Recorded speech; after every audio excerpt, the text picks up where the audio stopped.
Friday, everybody. We made it.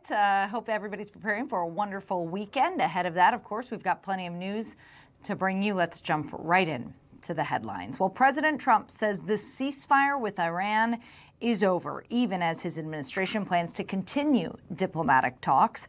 The announcement follows renewed U.S. military strikes and escalating tensions in the region, with Trump accusing Iran of acting in bad faith while warning additional military action could come. You'll remember, of course, this all started earlier this week when Iranian forces attacked commercial vessels in the Strait of Hormuz, leading to a forceful American response. And the man pardoned by Governor Tim Walz after being convicted of sexually assaulting a 10-year-old girl was deported by the U.S. Department of Homeland Security this morning. Minnesota's Board of Pardons granted him clemency for a decades-old child sexual assault conviction a few weeks ago. Secretary of State Marco Rubio says the pardon did not prevent federal immigration action, and Vang has now been removed from the country. And just one day after becoming the winningest head coach in WNBA history, Cheryl Reeve, the Lynx head coach, is named the coach of the All-Star team for this month's game in Chicago. She'll coach a team that includes Lynx stars Olivia Miles and Natasha Howard, who were both voted into the starting lineup. Congratulations to Coach Reeve. And officials at Isle Royale National Park are temporarily closing part of a campground there and implementing special measures at two others because of an increasingly bold wolf. Yes, you heard that right. Officials say the animal has been sniffing tents, dragging away backpacks, and even entering one tent while searching for food. The 3-mile campground will remain closed through July 31st as park staff hope to discourage the wolf from returning. That campsite, of course, is near Grand Portage, way up north, past Grand Marais. My producer, Grace Henry, joins me now. Grace, how would you like that little surprise? A wolf coming into your tent while you're camping? That would not fare well for me. But first of all, I wouldn't even be in the tent. I'm not a camper. I do not camp. At least you're honest, and you know what you like. That's yes. okay. I would never even be in that situation, so I can't even put myself in those shoes now. I mean, it would obviously be very You would never camp scary again. And jarring. No, never. You would never I would never camp I again. don't It'd be the believe- perfect excuse to be like, I was almost attacked by a wolf, so I'm not going to go camping with you. You guys go and have fun, though. And just to clarify, this wolf it has not gone into a tent where people were. It's when people go off to hike, he's Yes. going in the tent. Yep. You know, they leave behind some food. Even when they wrapped it up and closed it up tight, he's sniffing around. So yeah, they call them food conditioned, meaning they associate humans with food and may approach campsites or steal items. So this is like an island, this Isle Royale National Park. It's not far off from Grand Marais. Do wolves swim? How did they get on this island? Do wolves swim? I don't Ask know. the Let's internet, Google. Grace. Let's We need an Google. answer. How did the wolves get there in the first place? You know, Did they take a boat? Did they take a boat? Yes, wolves are, this is according to Google AI. Yes, wolves are incredibly strong swimmers There you go. and regularly cross rivers, lakes, and even ocean channels. Aided by special webbing between their toes, they are capable of swimming vast distances up to 7.5 miles. Wow. Wow. I'd be freaked out if I saw a wolf. So they swimming swam over towards to the me. island in search of Oreos or something. You know, Yeah. they sniffed the Oreos from the mainland and Hey. decided to take the journey over to Isle Royale. Hey, I mean, what would you do for an Oreo? I mean, A lot. a lot. Yeah. A You lot. got one? Oh, Oreo? You know, it is French Fry Day. National It is. French Fry Day today. Happy National French Fry Day. Yes, happy Are you National gonna have Fri- some French How's fries? that for a transition, Yeah, that's Grace? Oreos, wolves, Oreos, French fries. I'm following. Perfect. Yeah. What's your favorite French fry? So my favorite French fry is a garlic fry. I am garlic from fry. San Francisco, and the San Francisco Giants Okay. are very famous at. It's not AT&T Park anymore. I don't know what they call it now. You know, these ballparks change names all the time. Growing up, it was always AT&T Park, and before that was Pac Bell. Anyway, at the Giants Stadium, they are famous for their garlic fries, and they are chef's kiss delicious. But your partner will not kiss you for like a week after eating them. Hey, and that's the price you pay. That's the price you My pay. dad is actually a huge Giants fan. I don't, for whatever reason, he lived in San Francisco for a little bit when he was younger, and he raves about how amazing, it's called Oracle Park is, and the food there is amazing. And he took my mom there when she was pregnant with me to 2 Giants games, and she said just the smells and everything made her so nauseous. But one day I hope to make it out Ask there him and I'll about try the garlic fries, Grace. I am. Ask him about the garlic fries. If your dad's watching, he knows what I'm talking about. You can confirm. I'll ask him. What about you? What kind of fries do you like? You like the plain? You like the sweet potato? What you going for? I love a waffle fry. I'm a big waffle fry because I like a lot of ketchup, and there's just more surface area to cover your fries and ketchup. But I love all sauces. I love dipping them in ranch, honey mustard. I do like a waffle fry. I'm not going to disagree with you on Yeah, that. waffle fries are pretty delicious. Hot take here. I do not think that McDonald's fries are very good. Culver's, Culver's a town. Culver's is a restaurant. Culver's fries. Those are, you would like those, Grace, because they're the crinkle cut. I like Culver's fries, but I feel like that is a hot take.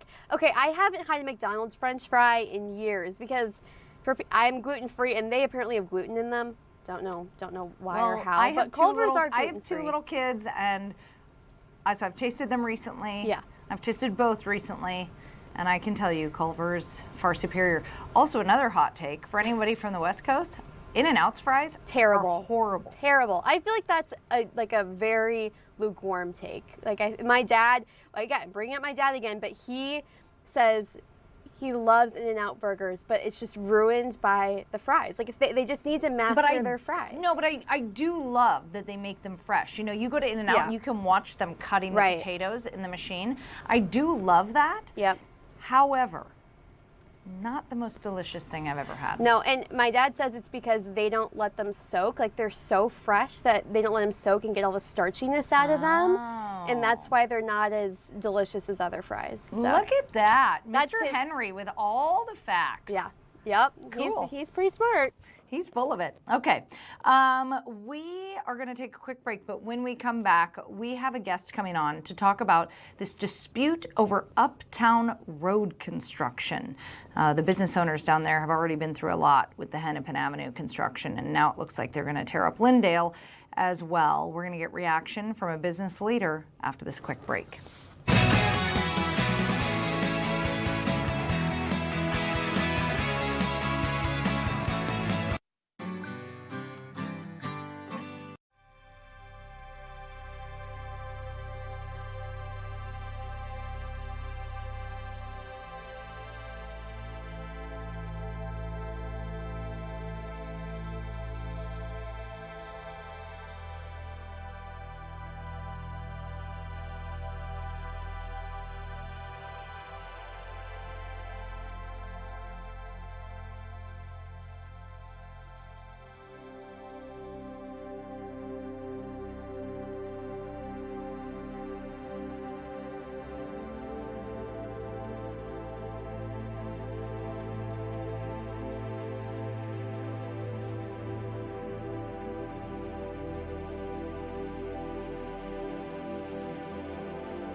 After years of road construction and millions of dollars in lost business, Uptown business owners are now asking the city of Minneapolis and Hennepin County to delay another planned road project. Stephanie Panaz with the Uptown Association joins me now. Stephanie, thanks for joining us. Of course, thanks for having me. Okay, so talk to me about this project that is proposed for Lyndale Avenue, and what are your biggest concerns? Yeah, so the project is a redesign, but for infrastructure that needs to be done. That's clear. But how they're bringing it back, or the proposed way to bring it back, is the concern. Putting up medians that prohibit businesses from having their customers come in.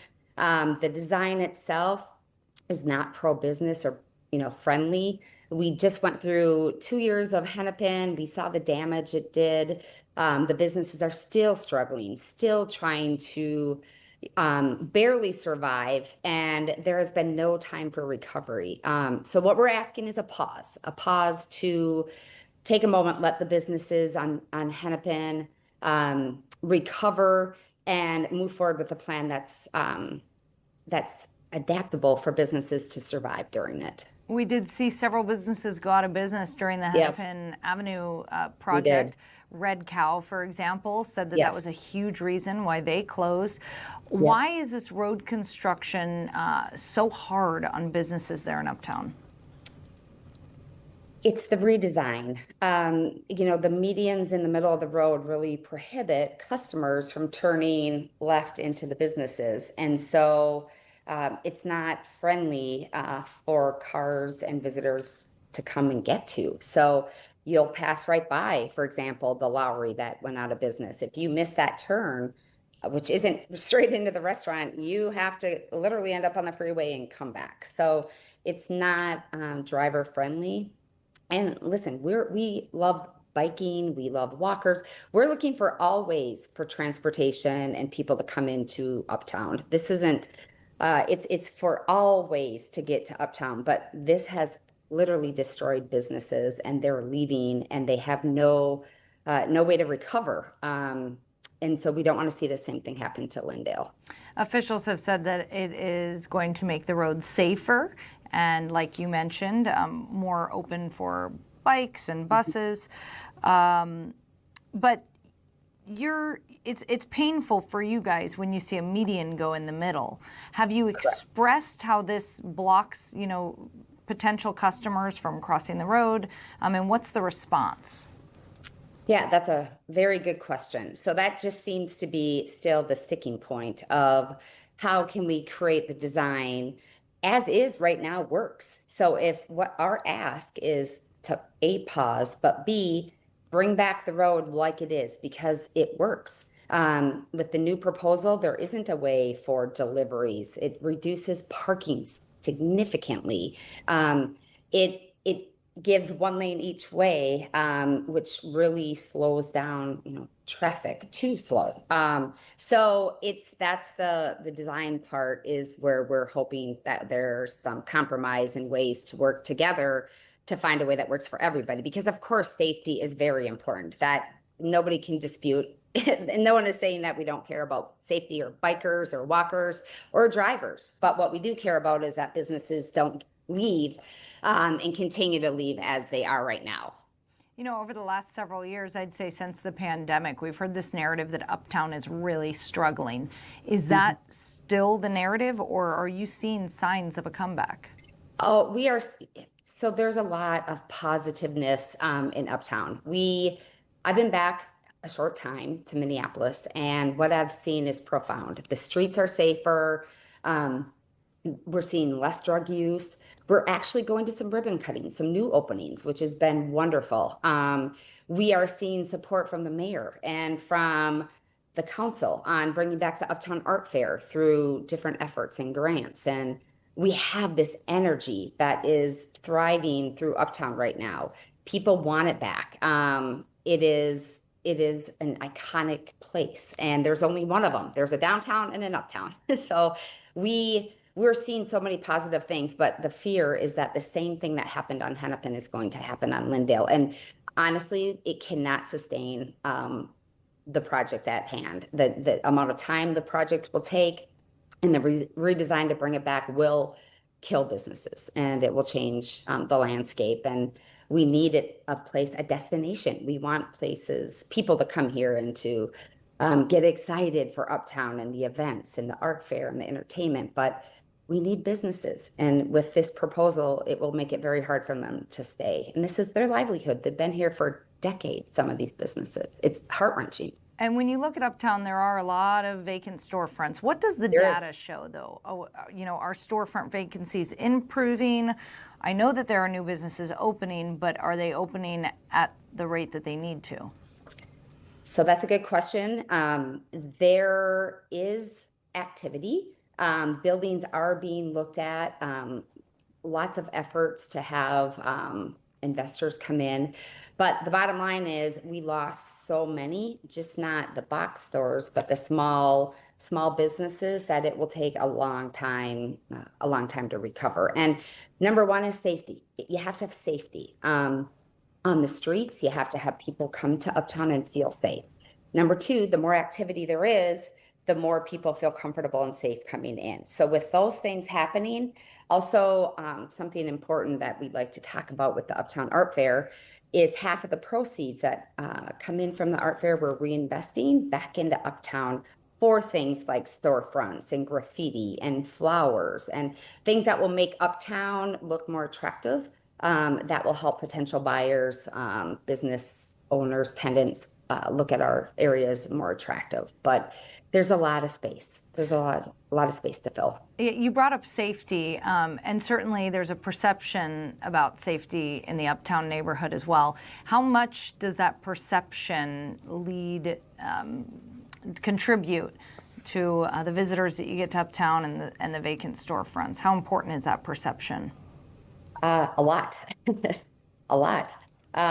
When we have people come into town, visitors, even from the suburbs, and they're walking into open drug use, they're seeing needles lay around, they're getting pickpocketed. That's a dangerous environment. And I will say it has dramatically improved. We have more directed patrol. We have a walking group on Fridays that just goes and walks around Uptown and jumps into different establishments. The mayor's behind more safety, knowing that if we don't have a safe place, people aren't going to come. So it's critical. And then once the streets are safe and Uptown is safe, people start coming back and more activity happens, and that just kind of keeps the economic development going. But it's had its challenges, and we're working on it every day to make sure it's a place that people want to come. Yeah, I think they have done a great job of cleaning it up. I was down there recently, and it seems like they have really done an effort to improve the safety down there. But those empty storefronts are really hard to miss. If this road construction project moves forward on its current timeline, what kind of support will you need from the city and the county in order for these businesses to survive yet another road project? That is what we're asking. So yesterday's city council meeting was really directed towards a lot of help. Where can these businesses get help? What kind of help can you propose to help them stay around and survive? And looking at what that funding looks like. Right now, 2 to 3 years more of construction to already a very damaged area is not feasible. It's not possible. It's not sustainable. So we're waiting to hear more. And we have asked, our ask is to pause this project, and let's talk funding and ways to help these businesses survive. It's been 100 years since Lyndale has been under construction. We're not questioning there needs to be the infrastructure. It needs help. It definitely needs something, but it needs a pause, and it needs to rethink what we're doing and how can we help these businesses. They are flat out telling us they will not make it. So we're going to lose more and more, which is what makes Uptown this iconic place where everybody is welcome, and we need businesses to be here for people to enjoy. Well, it doesn't sound like, I mean, from the meeting last night, you had all but one city council member vote to move forward with the project. So it doesn't sound like you're going to get the pause that you asked for. If you do not get that pause and this moves forward, what does Uptown look like in 5 years? That's a really great question. It's going to be a really big challenge. These businesses have invited me in.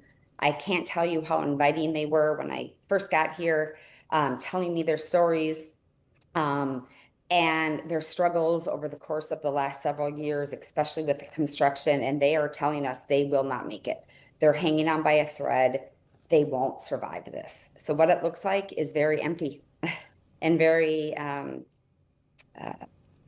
not thriving. You know, for the federal money that will come in for this, the loss in taxes and revenue is profound. I believe the federal funding is 8 million. We have lost over 50 million just in Hennepin. So the numbers don't make sense. It doesn't make sense to not pause and or really look at how to do this right, because financially it doesn't make sense either. What's next? It sounds like it has to go to the full city council next. Yep. So next week, I believe next Thursday, it was, I believe, moved forward without recommendation yesterday. So that gives a little bit of time for some more questions, some education, some data points, some conversations, right, with these businesses to really reiterate what they need. Fast forward to Thursday, we'll see what happens. If you had one message to those city council members ahead of Thursday, what would it be? Save Uptown. We have been fighting to bring it back, and it is the energy, the people, again, the mayor, the community, everybody is behind Uptown, and we all want it back. And save it by not doing this or rethinking it and pausing it and letting us work through some solutions to help businesses, but also bring it back in a way that is pro-business. All right. Help save Uptown. Yeah. Stephanie, thank you so much for joining us. I appreciate the insight, and you're welcome to come back when the city council is set to make their vote next week. Will do. Thanks for giving us time. Thank you so much. That was Stephanie Panaz with the Uptown Association. We are going to take a quick break, and when we get back, we are going to talk water safety with the founder of Foss Swim School. Stay right there.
Welcome back. Well, it is that time of year. Kids are out of school, families are out enjoying the water, whether it's the boat or the pool. And sadly, this past 4th of July weekend in Minnesota alone, we had 3 drowning deaths. Several more were injured, including a teen in Minneapolis who was pulled out of Minnehaha Falls and miraculously survived. While in Wisconsin, extreme tragedy struck when 3 children died when a boat capsized during a storm on Lake Geneva. This is a topic that's near and dear to my heart, so I'm happy to have John Foss, the founder of Foss Swim Schools, joining me now. John, thanks for joining us. Well, it's my pleasure. Thank you for inviting me. So obviously a busy weekend on the lake last weekend, and unfortunately that usually comes with some tragic news. What is your biggest mistake that you see people make when they head out on the water this summer? Well, I think they don't understand how quickly drowning can happen, and they don't understand the mechanism of how drowning happens. When a child falls into the water, or even an adult, it's typically a silent event. They fall under the water, they look up, and all the air comes out, and even if they can, they're not going to be able to yell. In 2014, Fox 9 and Foss Swim Schools did a Emmy Award-winning piece called "Drowning is a Silent Event," which just kind of talked about that, and it was a real honor to do that, and it was pretty cool. I remember the story. I was around then. Yeah. It was a great piece. Yeah. Drowning is silent. It's a great reminder. But also, even people who know how to swim can be victims of drowning. How does that happen? I mean, because I see a lot of people go on the lake and they're like, well, I don't need to wear a life jacket. I'm a strong swimmer. Or my kid who might, just be over the age where they legally don't have to wear a life jacket, and they're like, they're a strong swimmer. They're okay. Yeah. Well, swimming in a pool that's shallow or whatever is a completely different animal than getting tossed from a boat or in waves, and or being fully clothed. I mean, swimming when you're fully clothed is 3, 5, 10 times harder than it is with a swimsuit on, and so all those conditions really make it not a simple equation. You got to really be thinking about it, and thinking about what's happening, and you got to think about others. So, when I mean, we know that life jackets are legally required for kids under the age of 10. However, I know on my social media feed this weekend, I saw plenty of people who, they have the life jacket on, and then they stop, and the kids will take it off. What is your message to parents about life jackets? Well, the standard line is if a child is under the age of 10, they really have to, by law, be wearing it. And the whole time. The whole time. Yeah. Even if they're a good swimmer.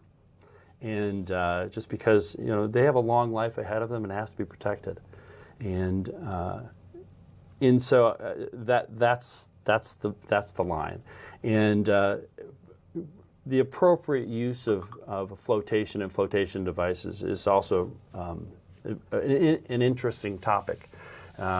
It goes way beyond just life jackets and life jacket use. So, for example, if you take a child and you put a little floaty on their back, and this is, say, a pool situation, and they jump in the water and they float and they paddle around like this. Normally that child would sink into the water to here, but if you put the floaty on, now they only sink down to here, and it's like, oh, I swim, and you have them do it 10 times in a row. You just take that thing off.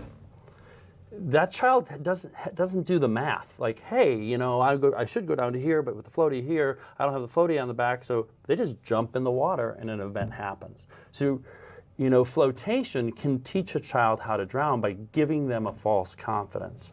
And so, it takes that level of awareness, like, okay, swimming is very, very important, but I have to be smart about it. So learn to swim and also wear your life jacket on this. Make sure you're jumping in the water in safe situations and learning how to swim, teaching your kid how to swim. Yeah, without flotation.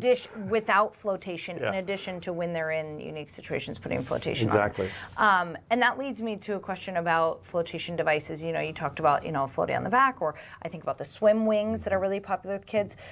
Even like noodles or any kind of inflatable floating device. Do you think sometimes parents get a little too dependent on those? Absolutely. Over floating. I guess it's not Overfloating, yeah. Yeah, that's the best way to describe it. Yeah. Is it, there's all these different things, and whatever, it subterfuges the idea that, hey, you have to learn how to swim yourself. And humans swim, all humans can swim equally well. We have like 100 different things that make us swim. But we swim best is with our faces in the water. A lot of people think that doggy paddle is swimming, and it's not. It's pre-drowning. Child's going like this. They're only this far away from drowning. And so, learning to swim under the water is, feels like flying. It's one of the most wonderful things you can ever do. So just, getting in the water, and even if a child has goggles on and they can look down and start picking things up and they can feel the lightness and buoyancy, and a miracle of swimming, it really is. And, so when children are swimming best, they're swimming with their faces in the water. Mm-hmm. And that takes some lessons. That takes someone showing them how to do it. It's not that hard, but it does take some. I notice that when I'm swimming in the lake, and it's super deep. It's like doggy paddling is way harder than just breaststroking or. Yeah. But when do you suggest that kids start swim lessons? I would say at kind of minimum 3 years old. And because the younger you start, those skills are with you for the entire life. But you have to practice, pouring water over your face, and in the tub, putting your face in the water in the tub, and doing different things like this. And it's time. You need lots and lots of time to do that. Plus, you have to learn how to hold the water with your hands and push the water with your feet. Propulsive hands, propulsive feet, and learning how to float. This is one thing, is that you float when your chin is about that far under the water, and then your lungs will start pushing yourself. You can't even get yourself down that far. So that, it's like, well, chin about that deep, and that just takes a little bit of time. The younger you start, the better. It is funny watching my own kids learn how to swim. They don't naturally want to go flat, which is the easier way to swim, but it takes a very long time for them to understand that being flat is gonna be easier. Yeah, one of the things that when there's a lot of mistakes that people make. For example, they blow bubbles. Well, you actually don't really want to blow bubbles, because when you blow bubbles, you actually create a little suction in your nose. You blow bubbles, and all of a sudden water gets shot in your nose. So the better thing is don't blow bubbles, and just like put your face in the water and put pressure and close the palate, and then you can learn how to just hang out underwater. Right. This exposure. Yeah. If you see someone struggling in the water, what's the safest way to help? Okay, well, the safest way is always with a flotation device. It's a little more complicated question. Now, I'm a pretty good swimmer. I'm a trained lifeguard, and I've done lots of stuff. For me, it would be a little bit different. If I saw someone, I'd get them, reaching, throw, don't go. For a lot of people is the case, because you don't want to have a double drowning, at the same time. Which we see a lot. A lot. A lot. We cover that a lot in the news. Somebody goes in to save someone and then they drowned. So what do you suggest to someone who sees someone struggling, they want to act? Well, call 911, throw something. Throw a flotation device. Throw a flotation device, reach with a pole, do different things, find someone else, get, a lifeguard. Yeah, a lifeguard. The best lifeguard is a deaf lifeguard who's just not being distracted, and there's no phone around. Is that there's this awareness. Like when I'm around a pool, I put that phone away. It does not even come with me, because my job is just to be around, and it doesn't matter if it's at one of our swim schools or any other pool. It's just I'm completely undistracted. It is great advice, and as a mother, I do try and have absolutely no phone if we're at a pool. Yeah. But even as a mother, I find myself becoming a little too dependent on the wings. Well, my 3-year-old is in her wings, so I can turn my back for a second, and it's a good reminder that it's not the best. The problem with the wings is it teaches to swim with your head up, your hips down, and really. Eventually, you want to learn with your head down and your hips up. Well, she is also in swim lessons, That's so good. Once a week. So if if families are watching today and there was one thing that you want them to change before they go to the beach, the lake, the pool this weekend, what would it be? Oh boy. You can pick 2 things if you want. Okay. Well, I would say number one, parents participate, be in the water. Know exactly how well or poorly your child swims. Realize that, hey, swimming is, face in the water. Just do that and be a participant. Don't just be a bystander. Even if you, are uncomfortable with swimming or whatever. So that'd be number one. And number two, I would say probably know what the 5, there's a kind of 5 standard rules for drowning. See if I can do them. Here we go. Number one, you want to make sure that your child learns how to swim. Know how to swim. Use life jackets when appropriate. Appropriate supervision with the eyes. No phones. Quickly enact emergency services. Like do that. And then the last one, probably the most important one, is fence the pools, alarm, whatever. And no, I have some incredible stories I could tell. I don't think we have time for that, of just about how, someone is, they've been swimming with their kids. They go in and make macaroni and cheese. They put water on, and they pour the macaroni and cheese, and they don't realize. They think the pool door is locked, but they forgot the front door, and the child walks all the way around, goes in, and jumps in the pool because she thought it was a little sandbox. But before the water was boiling, it was over. Yeah. It just can happen that fast. That's a long story, but it's important for people to know. Well, you've inspired me. While my kids will not go near a beach or a boat without a life jacket on, and they'll keep it on the entire time.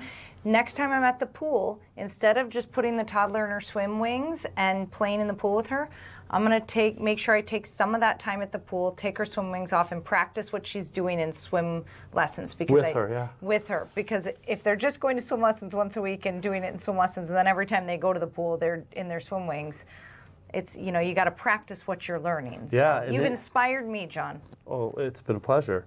And just that tub time is good too. Lots of water on the face, learn how to manage it and things like that. Yeah, great. John Foss, founder of Foss Swim Schools. So appreciate you being here. Absolute Thank you for pleasure. coming. We're going to take a quick break. We'll be back after this.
welcome back. Thanks for joining us. Well, the United States is out of it, but we are still talking World Cup soccer because the show must go on even without us. Pierre Nugent joins us now. Belgium playing Spain right now. Yes. Hey, this one hurts because this should have been our game. Yeah, it should have been Spain and the United States. That's what we were all hoping for. Unfortunately, it didn't work out in our favor. But so far, I have to admit, it's been an absolutely fantastic start to this game. Belgium has just tied it. It is 1-1 as we approach halftime here between Spain and Belgium. The winner of this game, Courtney, moving on to face France in the semifinals. So today's the first day of quarterfinal play. Yesterday. Yes. Shows how much I'm watching and paying attention. I do watch when I can. It's just hard with little kids at home. Yes, Stuff. you have 2 children. Nobody's expecting you to be watching. And then I'm working. That too. You're very busy. And I see you. You get paid to watch. I do. That is very true. That is part of my favorite thing about my job. I do get paid to watch Anyway, these things. I And I'm doing it digress. as I say right here on my phone. I'm trying to keep track. I digress. The quarterfinals have begun. What are you expecting out of these quarterfinals? Honestly, all tournament long, France has looked like the team to beat. Yesterday, it was a 2-0 finish against Morocco. And I have to be honest, I thought Morocco was a little bit lucky to get out of it with it being just that, because France had opportunity after opportunity in the first half, couldn't put it away. It was 0-0 at halftime, but France, Kylian Mbappe and Dembele, those are the 2 big guns for France. They score in the second half to move them into the semifinals. The other side of the bracket is interesting because you have Norway taking on England tomorrow. And then Argentina is going to be taking on, oh my God, I'm having Switzerland. There you have it, Argentina, Switzerland. So right now, it could, if everything breaks the way of the favorites, you could have France and Spain in one semifinal and England and Argentina in the other semifinal. So that would be a very star-studded affair of a Final Four. But like I said, we're still have work to do here between Spain and Belgium, a whole second half to go. So England is chasing its first World Cup title since 1966. Yeah. Wow. Yes.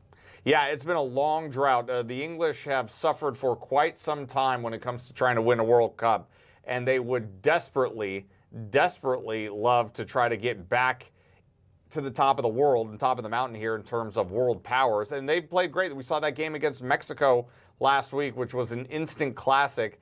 And wouldn't it just be in the stars for England to somehow win on American soil in the month of July? Wouldn't that just be a weird little wrinkle to the whole thing? But if they do get past Norway, and Norway has been kind of the little darling of the World Cup so far. Erling Haaland has been a big hit with American fans all throughout the entire tournament.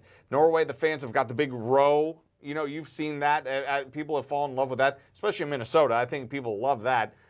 So it's going to be an interesting game tomorrow between England and Norway. I think England will pull it out. But Norway, they just defeated Brazil not that long ago. So Norway's certainly capable of taking world powers down to the final wire. I was going to bring Norway up because the stores can't even keep Norway jerseys in stock. I just read this story just before we went on air that they did not anticipate the demand for Norway jerseys. And not only that, I'm seeing people left and right continuously saying that Erling Haaland is invading their Instagram algorithm, and they just can't eat up the kind. Grace is confirming that in my ear. The content that Erling Haaland about buying the cowboy boots, putting the cowboy hat on. I think he's going to have himself a couple of TV or movie deals before the World Cup is over to come back at the end of his playing career, to come back and play in some movies. He's just a goof on social media. It's like he's just being himself. You can tell he's just being himself. He's not even trying, but he's goofy. He's relatable. And I loved, he was in a press conference, I think today or yesterday, where they asked him about his newfound fame. And he's like, yeah, it's okay. I don't mind it. He's like, but he said, let me tell you. Yeah. He said, I love America, the American people. He said, I love that they've, become obsessed with me and my social media. He said, but I love America and the American people, and I love the stadiums. I love the training facilities. Yep. And you have to imagine all these players are feeling that way because these are billion-dollar, in some cases, not just multi-million-dollar, billion-dollar stadiums, and the training facilities that they're getting in America. I mean, America was meant to host something like this. Honestly, America is meant to host the World Cup and the Olympics every 4 years. If we're being completely honest, we can host every single one of them. But it's funny that you mentioned the newfound fame for Erling Haaland. It's so funny that you say it that way because it is very true. It's newfound fame for him in the United States where the majority of people don't know who he is. Around the rest of the world, people know he is a world-class athlete and a top-notch goal scorer playing for Manchester City over in England. So everybody else knows exactly who he is, but that's kind of the funny part about it. He can't go anywhere in the street and not be stopped over in Europe. He comes to the United States, and some people will walk by him on the street and won't even know who he is. That's just kind of the funny part about it. He posted a video like this on social media where a woman comes up, my friend said that you were a famous soccer player. He's like, I don't know what you're talking about. She's like, oh, sorry for bothering you. Yeah. So I don't know how I missed that video, by the way. He pokes fun at himself on social media. And then Messi, obviously, this Argentina game, you know, the team is still led by Lionel Messi. He helped the defending champs survive Egypt 3-2. Sorry about that. Sorry about that. Yeah, that was a lot of fun, wasn't it? But in reality, overcoming a 2-0 deficit in the final 15 minutes of the game to win it 3-2 was an absolutely unbelievable scene down in Atlanta between those two teams. I know a lot of people on the Egyptian side are crying foul after some VAR may have interfered in that game. But listen, you're up 2-0 in the final stages. You're expected to close the game out, and Egypt didn't do that. Argentina was able to suddenly flip the light switch. Lionel Messi did score the tying goal to make it 2-2, and then they went on to win it 3-2 in the dying stages of the second half.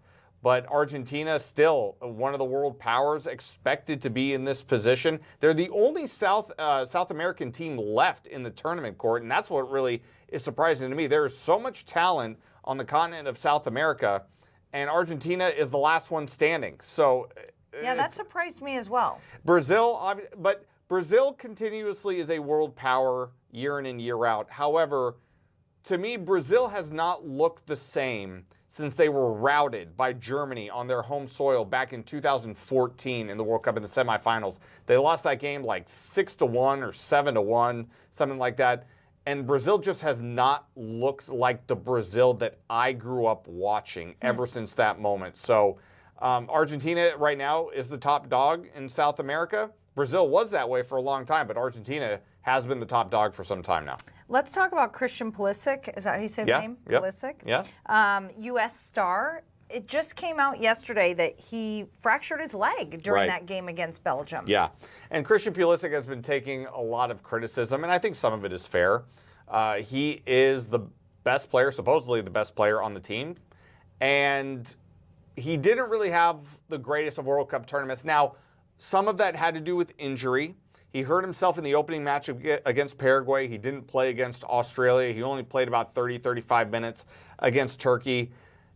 In this game, he got injured, had to leave the field, but I thought Belgium did a terrific job of limiting his opportunities and limiting Flo Balogun's opportunities. They closed space on those guys, didn't give them a lot of room to work with, and really bottled them up very well. And Christian Pulisic, kudos to him for trying to fight through injury. He gets all the credit in the world for me for that. But at the same time, too, it's hard not to say that it was a little bit of a letdown in terms of Christian Pulisic's overall World Cup performance. Well, I would say the United States' performance against Belgium was certainly a letdown. It's so disappointing, Courtney. It was like watching a high school team play a professional team. It was really, really disappointing because this team had built up so much momentum. Even before the tournament started, I thought to myself, I don't know how much faith I have in this team. I looked at the roster. I was like, I guess they'll make it out of the group. But do I have expectations beyond that? Not really. But the way they played in group play, in the first two games especially, and then after beating Bosnia and Herzegovina the way they did, I was fully on the bandwagon. I was like, this is a different team. This might be our most talented team we've ever assembled, and I think this is going to be an opportunity for them to get to the quarterfinal round, which, like we said, would have been today against Spain. And to come out the way they did against Belgium was so disheartening, so baffling, really. It looked like a team that was playing together for the very first time. I saw these mental mistakes that led me to believe that mentally this team was not in this game from the get-go, and I can't understand why. You're on your home soil. If you were afraid of the moment, please explain to me why that was, because you were favored to win this game. You had a fortunate overturned decision with Flo Balogun, who should have been suspended in that game. He ends up playing, the red card getting overturned somehow. I know that's a whole different topic, but it was honestly one of the biggest disappointing performances I've seen in an elimination game in some time in the World Cup. They looked tired. They looked defeated. Yeah. It looks like they gave up before they even entered the field. I don't know if Belgium got in their head or what. Belgium perhaps could have had some extra motivation with the fact that they were upset that Flo Balogun was reinstated for that game. I certainly understand that. But even when the United States tied the game at 1 late in that first half, at no point did when I was watching this game, at no point did I think the United States was in this game. At no point. Well, I know nothing about soccer. All I know is that what I saw was not the team I was seeing in the early rounds. You're right. It looked like a completely different team. Yeah. You're absolutely right. Can we talk do we have time, Grace, to talk to him about one more thing? Okay. She says we do. As long as Grace gives us the She gave us the green light. Yeah. Because I've interviewed this individual several times over the years. Yeah. Former University of Minnesota Gopher wrestler is making his UFC debut tomorrow. That is correct. Gable Steveson is going to be in the octagon tomorrow for UFC 329, and he is on a stacked card. You could not ask for a better card to make your debut because Conor McGregor is making his return. We haven't seen him fight in the octagon in 5 years, so that is a big headliner of a fight, Conor McGregor versus Max Holloway. But yes, like you said, Gable Steveson will be making his UFC debut. Now, he does have mixed martial arts experience under his belt. He's 3-0 in professional fights so far, but this will just be his first fight in the UFC in the heavyweight division. He's going to be on the prelims of the card tomorrow, which I believe start at around 6 or 7 o'clock. No, I'm sorry, 5 o'clock for the prelims. The main card is going to start at 7 o'clock. When he graduated from the University of Minnesota, he has been on at least one Olympic team, because I know I interviewed him when he was in Paris, I think it was it? Paris, maybe, was where I interviewed him. And a gold medalist to boot. So he has been an Olympian, but I thought he was going into the WWE last time I interviewed him. When I spoke with him, that was the initial plan post-Olympics, and they were going to do that. And when I spoke with him about that, he said, you know, in the end, they couldn't really find the right time and the right circumstance to fully bring him onto the roster. He told me there's no hard feelings between him and WWE whatsoever. There's no hard feelings at all. But it just, the timing of it just suddenly didn't make all the sense in the world to him. So he pivoted to mixed martial arts. He told me he really enjoyed boxing. So I thought maybe he might get into the boxing game, but with his wrestling background, to be able to piece together additional tools in his repertoire on top of his world-class wrestling ability, mixed martial arts makes a lot of sense for Gable Steveson. But it's interesting because UFC is not wrestling. It's not wrestling. It's a little bit of everything. You have wrestling, boxing, jiu-jitsu, Muay Thai. It's a little bit of everything. And if you can develop those other skills, like we were just saying, to go on top of your world-class wrestling skills, this could be a very dangerous young man in the heavyweight division for the UFC. And the heavyweight division used to be the division in UFC, and it's lost a lot of steam over the years. We don't have really the big heavyweights like we've had in years past. He could be the guy that carries the torch in the heavyweight division for years to come. His only goal, like he told me, is to become a world champion. Wow. Well, good luck to our hometown hero. Yeah, can't wait to see him in action. Yeah, UFC fight tomorrow. So thank you, Pierre Nugent, one of our fabulous sports reporters here. And Pierre, you do everything around here. I saw you on the Jason Show all week. People are going to get sick of me by the end of the week, so I'll be taking some time off. You can get a break from me. The problem is he doesn't say no. So the bosses just put him everywhere. No? I do what I can. We love him. Thanks, Pierre. Thanks, We're going to take a quick break. We'll be right back.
Thanks for joining us here on Fox 9 all day. I'm Courtney Godfrey. It's been a beautiful week outside. The weather, you just can't beat it. I know that we have a big warm-up coming, though, this weekend. Erica Mrazek joins me now. Erica, you got to prepare for this heat. I do. I went outside this morning on a walk, and a little hot for me, even though it was only in the 70s and 80s. But I was like, this is my training for next week because I need to train for the heat. Listen, I looked at the forecast tomorrow, Eric, and I'm a little worried. So I told the kids I was going to take them to the Hamel Rodeo on Saturday. Oh. So the Hamel Rodeo's in town. It's supposed to be wonderful, a good time. And the kids are going to love the bull riding, but it's supposed to be like a high of 90 degrees tomorrow.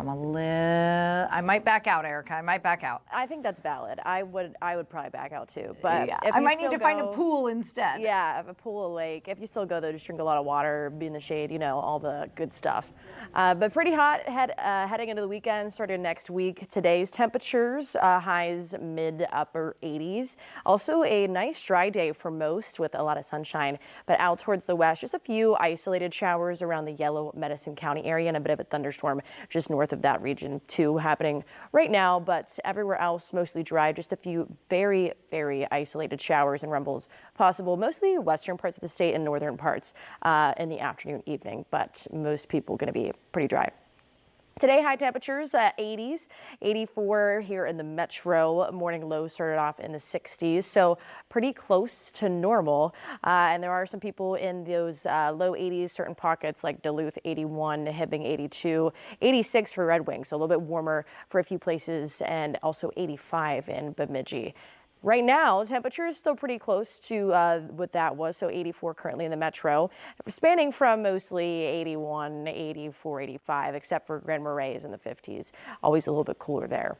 And then current feels like temperatures just a touch warmer by a degree or two. So at the moment, the heat index, the feels like temperature 85 in the metro when you account for the humidity, and then even 91 over in Morris. So the humidity is starting to make a difference.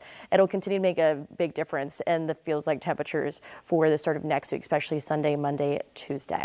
And at the moment, it looks pretty nice. It is a nice lake day, a good day to be out in the water. It's dry for most people, also warm, so the lake breeze is welcomed. And it's just going to keep getting hotter, so you're going to want to find a pool even more by the time you get to the start of next week.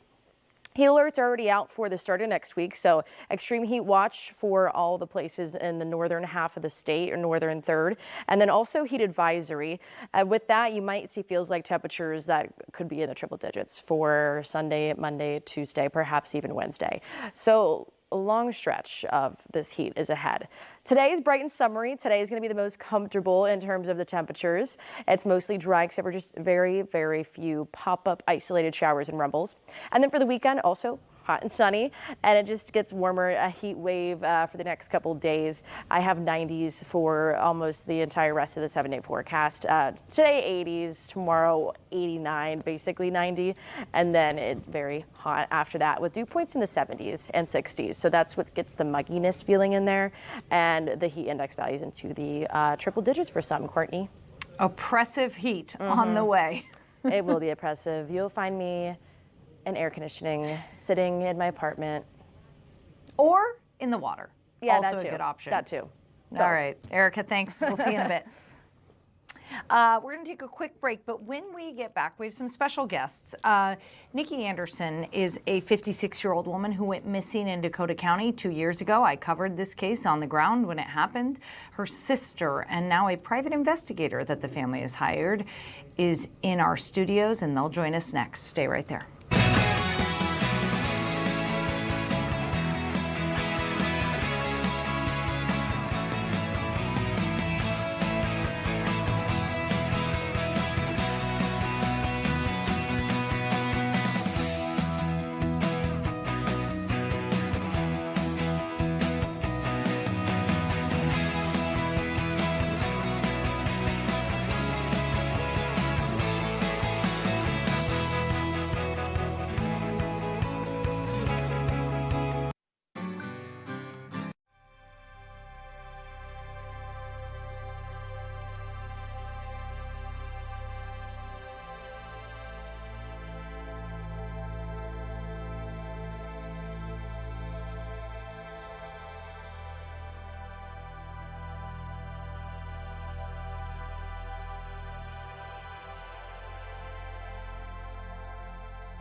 Welcome back.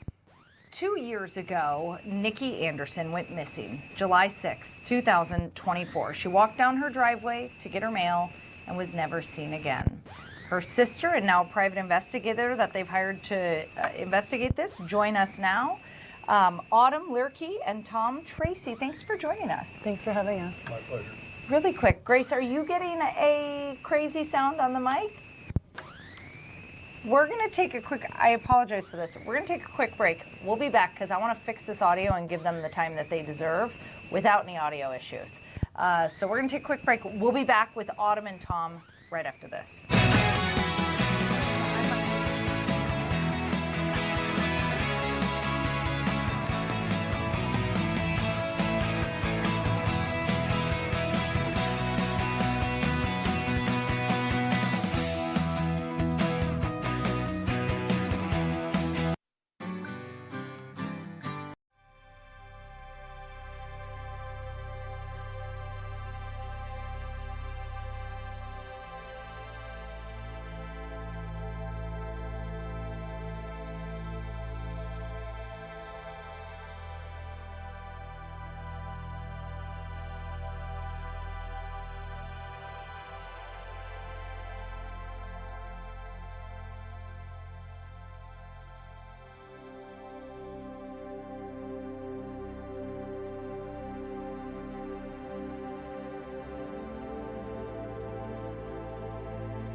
Welcome back. Sorry for those technical difficulties. Let's jump right back in. Well, it was almost 2 years exactly when 56-year-old Nikki Anderson went missing from her home in Randolph Township. She walked down her driveway to check the mail, and she has never been seen since. This as her family continues to mourn, search for answers. Tom Tracy, private investigator, and Autumn Learkey join me now. Autumn, you're Nikki's sister. First of all, I'm so sorry for what you guys have been through these last 2 years, and thank you for joining us. Thank you for the opportunity to be here. 2 years ago, how has life been since Nikki went missing? It's been horrible. It's been devastating.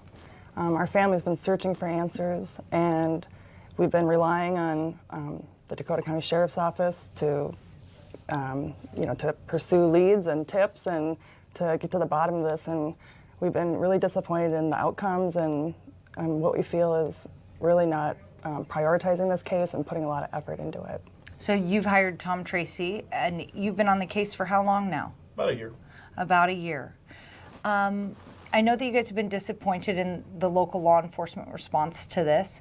They say that they've followed up on 240 tips, and that they have followed up on every single lead that's come through. What's the disappointment with law enforcement here? Well, there's several things. A lot of people have reached out to me personally telling me that they put in tips and leads and never got calls back. And if they did get a call back, the tip line was very dismissive of their information. Sometimes, I just got a few calls this week actually about examples about how a woman called the deputy reporting suspicious activity right behind her house by the railroad tracks close to the ex-boyfriend's property. And the deputy went on site to her house to take the report, but never went to look at the suspicious activity area, And so we're just not sure of the effort that's putting into following up with these leads and tips, and we just want Dakota County to take every lead and tip that's credible and look into them. What do you think happened to Nikki? What our family thinks she was abducted from our driveway. That morning, there was 3 people on site, and it was the woodcutter, my mom, and my sister. They were all having coffee on the deck. And they heard a 4-wheeler buzzing around outside by the end of the driveway. And my sister's ex-boyfriend was notorious for driving the 4-wheeler out there and buzzing around and harassing my mom and my sister. And so my mom made a joke to the woodcutter and said, "You better get out of here, before the ex sees you," insinuating how he would be jealous and stuff like that. So the woodcutter left towards his truck, and my sister said to my mom, "I'll be right back, Mom." And my mom thinks that she went out to see who was on that 4-wheeler, to see if it was her ex. And so the last thing we see is the ring camera is her walking towards the woodcutter's truck, towards the driveway. And she would have to go that way because there's heavy trees and the driveway's kind of perpendicular to the house. So she would have to walk that way to get a clear view of the driveway. And so, Nikki never made it to the mailbox. She went out to see who was out there and never came back. She did not walk out to get the mail. That's been widely reported. I believe that was a misinterpretation of something that her mother said, that she never made it to the mailbox. She was talking about a geographical location that she didn't get past. She wasn't talking about the purpose of her walking out there. She walked out there because they heard the 4x4. And so there's 2 people, there's 2 men. One that was last to see her, we see the ring camera, and then the ex-boyfriend who she just broke up with on July 2nd, 4 days before. And then on the 4th of July, she called 911 fearing for her life. She never calls the police. She never calls law enforcement for anything. And so that tells our family she was really in fear for her life. And the ex-boyfriend, Dakota County did search his residence. I was out there reporting on it the day that they did it. They executed a search warrant at his house. They say that that he is no longer a person of interest. Do you think that that's the wrong move to not keep him on the person of interest list? Our family's not sure why they cleared both of these men so quickly. And we hired a private investigator who has discovered a lot of new evidence. I can track his movements that entire day. And it's not just memory, it's bank transaction records, ignition interlock devices on vehicles that he would have been in, plus where that 4x4 was for the entire day. And at some point, they determined that he had an alibi, but that alibi was supposedly after he had left town. But the gentleman who took him up there, his truck didn't start until afternoon. So one of the frustrations is if he has an alibi, we appreciate it if the Dakota County would tell us, even in confidence, that the reason that we've discounted him is simply because we have additional information. But it seemed that they eliminated him pretty quickly. And from the data I've gathered, both the woodcutter who's sitting on the deck and the mother heard the 4x4 out front. And that house is situated in a case, and it often happens in rural areas, where nobody would have a reason to drive past the front of that house unless they were coming there. They know the four-wheeler was out there. They know who was on it. They know who she went to meet at the end of the driveway, and they know why she went to meet him. If they have additional information, I'll keep it confidential. But in the meantime, we have information that it seems that they ignored or won't explain why they ignored it. Have they worked with you? Has the Dakota County Sheriff been open to working with you? Part of the problem with being a private detective is that the information with law enforcement is a one-way street. They don't want to contaminate the investigation by giving information to third parties such as myself. So I fully accept that it's a one-way street. And if they were to tell me we have information that discounts, your supposition, but we can't give it to you, I respect that. Are you open to the idea that there are other suspects, or in your mind are there only two suspects here? There was a total of three. The woodcutter was one of them at one point, and the reason I discounted him is he was sitting next to the mother as this event happened. Apparently he got up and moved his truck like 10 minutes after she walked out to the road, and then came back a few minutes later. It doesn't seem reasonable. Also, he lacked motive. He's sitting there drinking coffee with her, getting along with her, and he doesn't follow her out to the road. He sits there continuing to drink coffee with the mom.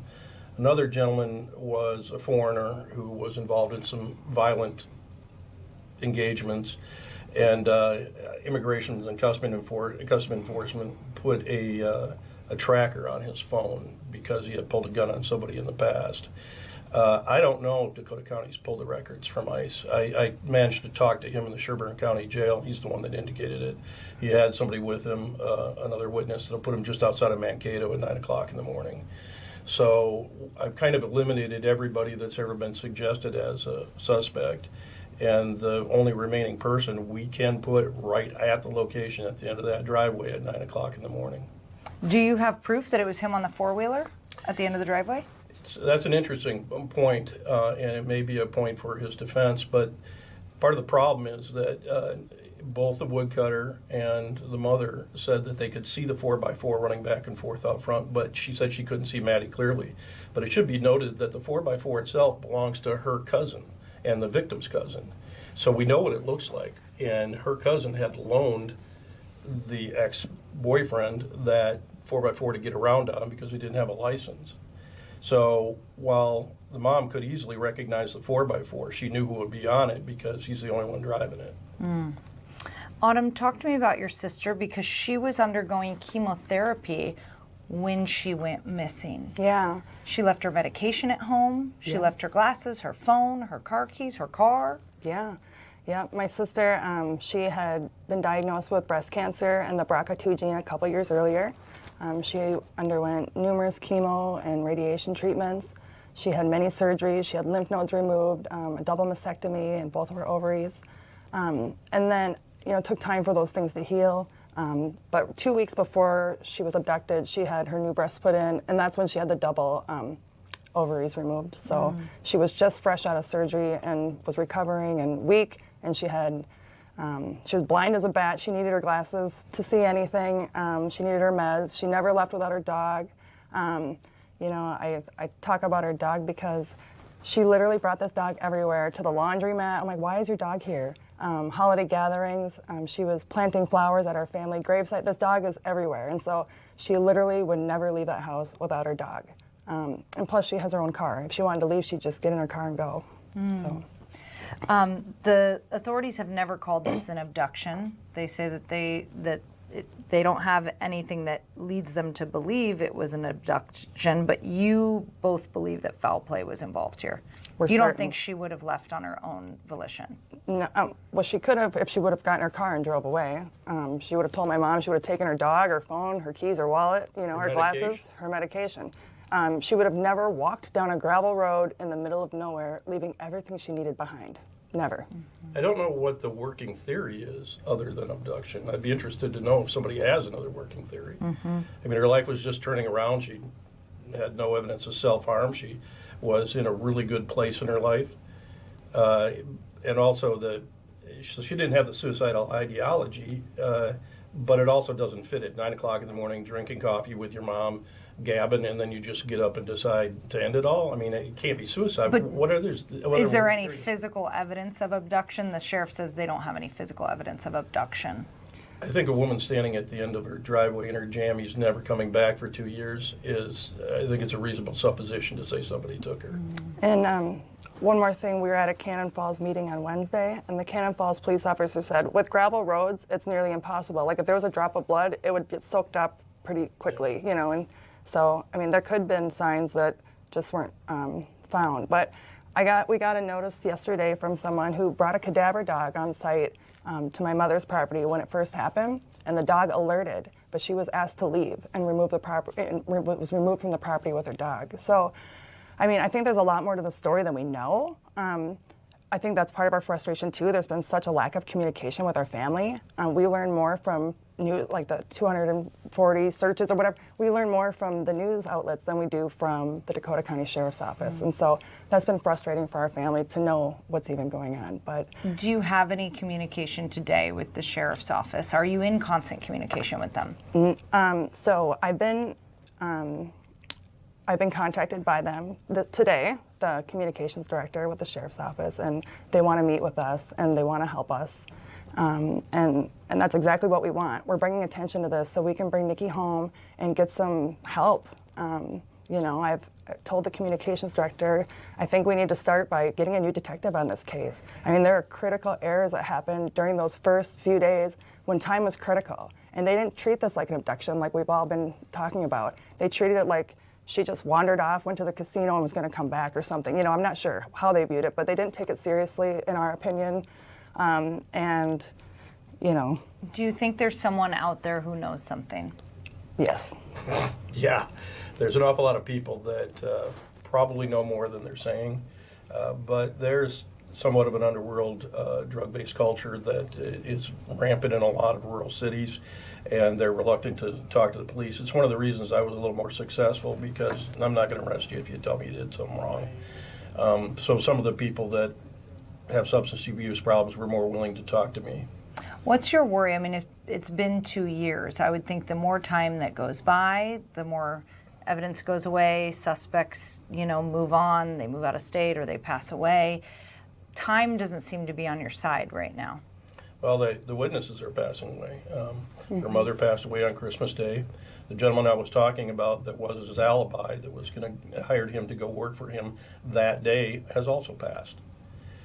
So we're losing witnesses, we're losing evidence every day that passed. And that's got to be frustrating to not have answers. From my point of view, it's admissibility issues. I understand that eyewitnesses are not 100% reliable, but the problem is now we have the records, texts from the mom and other things like that, but there's nobody to testify to them. Is that admissible in court? A text that the mother sent, a week or two after the event, without her actually being alive to back it up and say, I sent that text, and yes, that's what I believed on those days. What do you want people to know? I mean, besides the fact that you want tips, and we have the tip line. Can we put the tip line up again? Great, thank you. We do have the tip line. You've started a Facebook page, but what's your call for the public right now? Well, my call for the public is just to keep Nikki in your thoughts and keep looking for her, keep asking questions, keep pressuring Dakota County to do more. We have a GoFundMe set up where we're hiring a private detective, and if we can't, I'm asking Dakota County for their assistance with these cadaver dogs. It's my understanding that they can smell brains in the ground for up to years. And so we still want to send those dogs out. And so I think... And I should clarify, the Dakota County Sheriff did say that they had a large initial search using canines, drones, helicopters, ground crews, and again, you know, they say they followed up on every single tip. So that's their side of the story. Yeah, and after hiring a private investigator, we've actually discovered many more locations to search. When this all started, we didn't know where to start. She didn't leave on foot. She was taken. And in a car, you can get far very quickly. Where do we start to look without a clue? Well, with his investigation, we've found a lot of information where we're like, hey, this might be a good spot. Or, you know, we've heard the four-wheeler was around here doing suspicious activity. Let's check out this spot. And so if they could just assist us in using those dogs so that we can get some answers, that would be great. But we have a GoFundMe set up, so in case we can't get their assistance, that we can try to do that independently. So that you can pay for a private investigator to help you out. Pay for him and then pay for cadaver dogs or whatever else we need to find her. Great. I appreciate you both for coming on. Tom Tracy, private investigator, and Autumn Learkey, who's the sister of Nikki Anderson. Nikki Anderson has been missing now for 2 years. If you have any tips, you can call that number there. You can also visit their Facebook page. I appreciate you both for being here. Thanks for having us. We're going to go to a quick break. We'll be back after this.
So that's Carissa.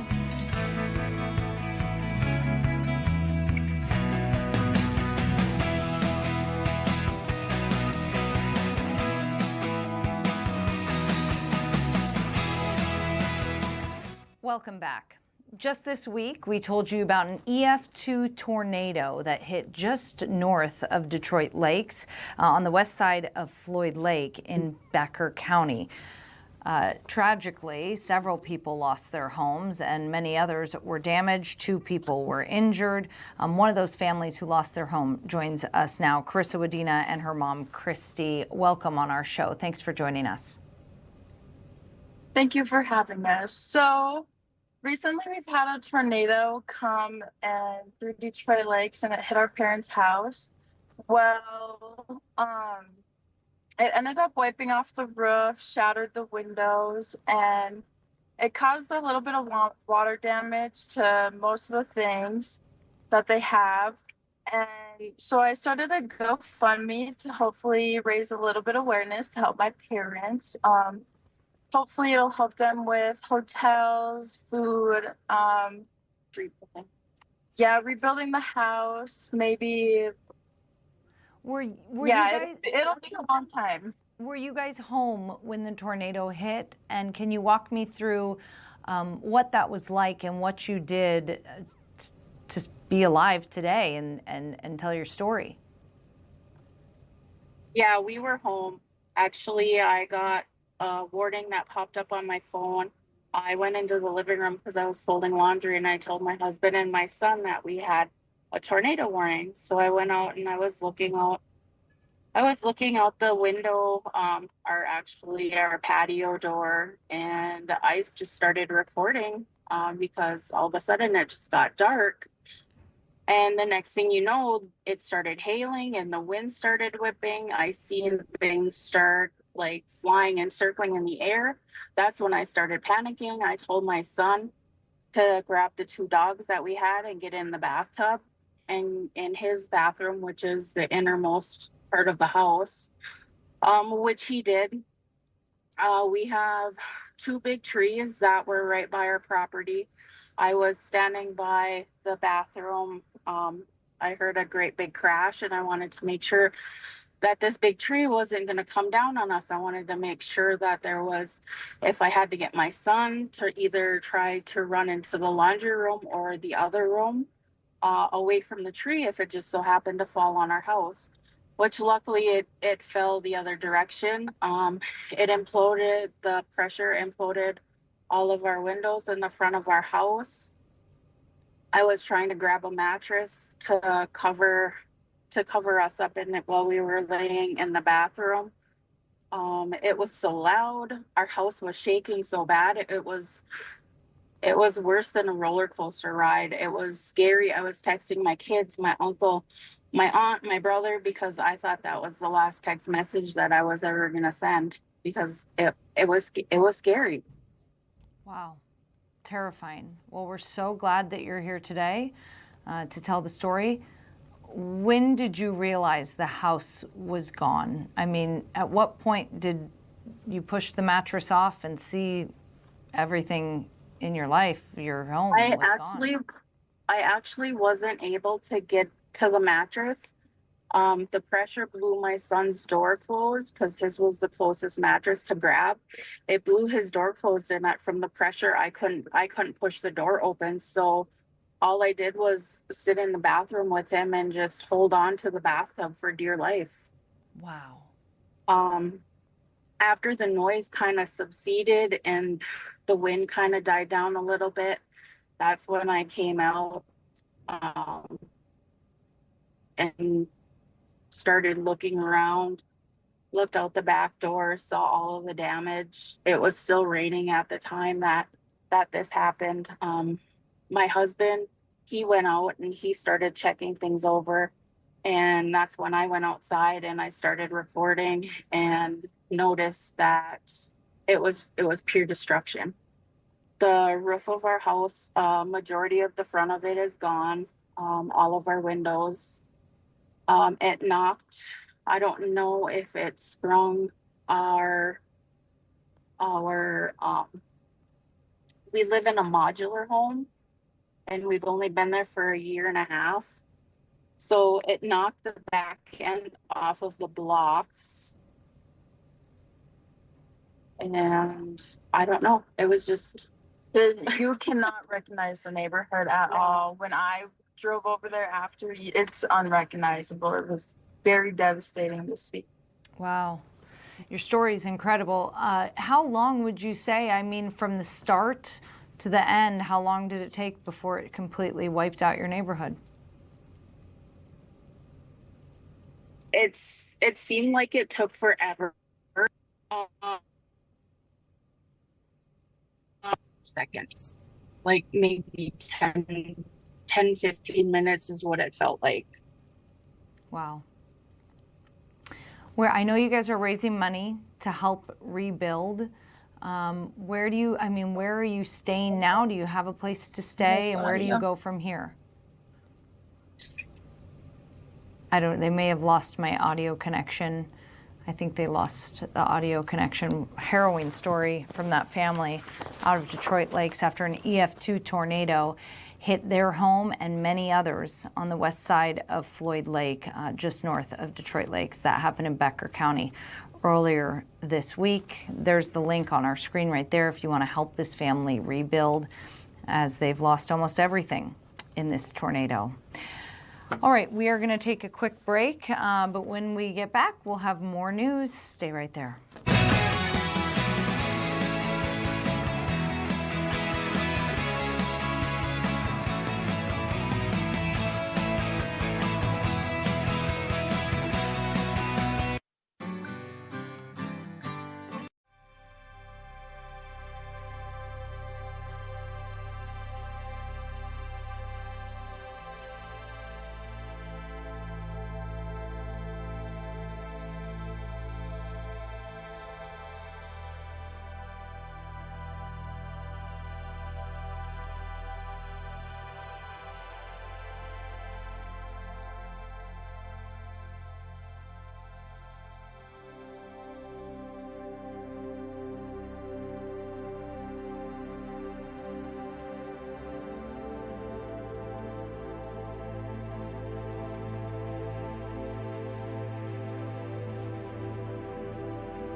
Welcome back. Thanks for joining us. Well, as we've been talking the Lynx all week, it's so much to talk about there. We also have the Timberwolves participating in Summer League in Las Vegas. That's where we catch up with Andrew Dukowitz of Zone Coverage. Andrew, thanks for joining us all the way from Vegas. How are things out there? It is warm, which I hear it's warm at home too. So I guess I'm not missing out on anything. But things are great. LaMelo Ball is officially a Timberwolf. Isaiah Evans is officially on the Summer League roster, and everything's always positive in Summer League. You know, a bunch of guys looking to get jobs. So LaMelo Ball officially on the Timberwolves roster. That just became official within the last hour or so. We knew that this was going to happen, but it wasn't official until pen to paper, but it's now a done deal. Yeah, as of about 40 minutes ago, it's official. Everything is completed. LaMelo Ball and Josh Green are members of the Timberwolves. Naz Reid is unfortunately an official member of the Charlotte Hornets now. And, it's kind of a new chapter, which it's always interesting with these trades because, the league kind of portrays it out or leaks it out, or agents leak it out so that people can kind of get an idea of where players are going. But then until every team involved in the trade kind of sits down and signs the paper and gets all the work done, we're in this limbo period where you kind of know players are going to be on the team, but no one from the team can talk about it. None of the players can talk about it. And you just kind of have to pretend like it hasn't happened yet. So do you expect the players to start commenting about LaMelo in the next couple hours? Yeah, I do. It was actually kind of funny. We were in the middle of a media scrum when the trade went official. So I got to ask the Summer League head coach about his new players, and another player up here, or down here rather, Nate Santos, who's playing on the E-League team in Iowa last season and now on the Summer League team. Got to ask them their thoughts on it. They're both thrilled, but I would expect to see more content from different players. I would expect Finch is going to be able to start talking about it on his appearances that he goes on, and more of that excitement to kind of build as we go into, more of the dull days of NBA summer.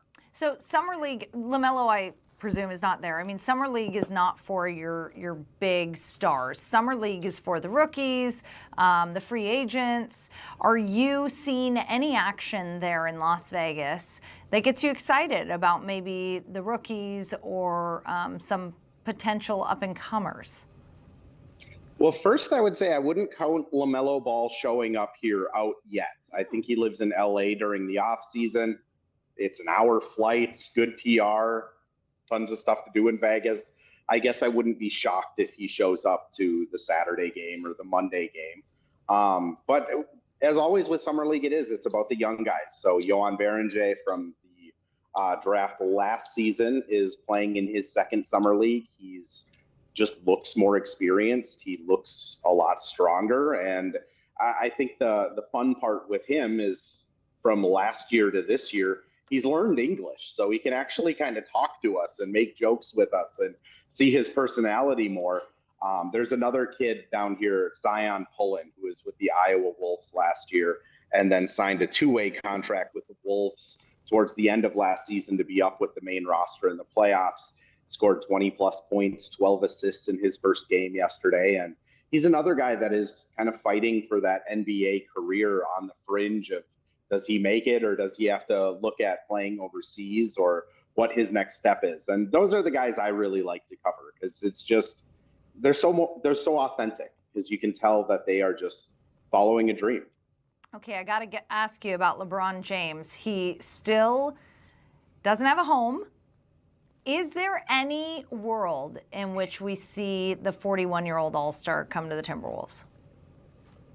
I think some of the prediction apps still have it at about a 5% chance. So there's certainly a world. Does it happen? I'm not too sure. I think from a basketball standpoint, it makes a lot of sense. You put him next to Rudy Gobert and Jaden McDaniels, and he doesn't really have to play defense on the best player. You put him next to LaMelo Ball and Anthony Edwards, and he doesn't really have to play, the end all be all on offense. And for a guy that's entering his 40s and wants to add to his legacy, winning a championship in Minnesota would certainly be a legacy needle mover. But I think at the end of the day, there's Miami, there's Philadelphia, there's his home state of Cleveland. There's just other places that might be pulling him a little harder than what the Timberwolves can.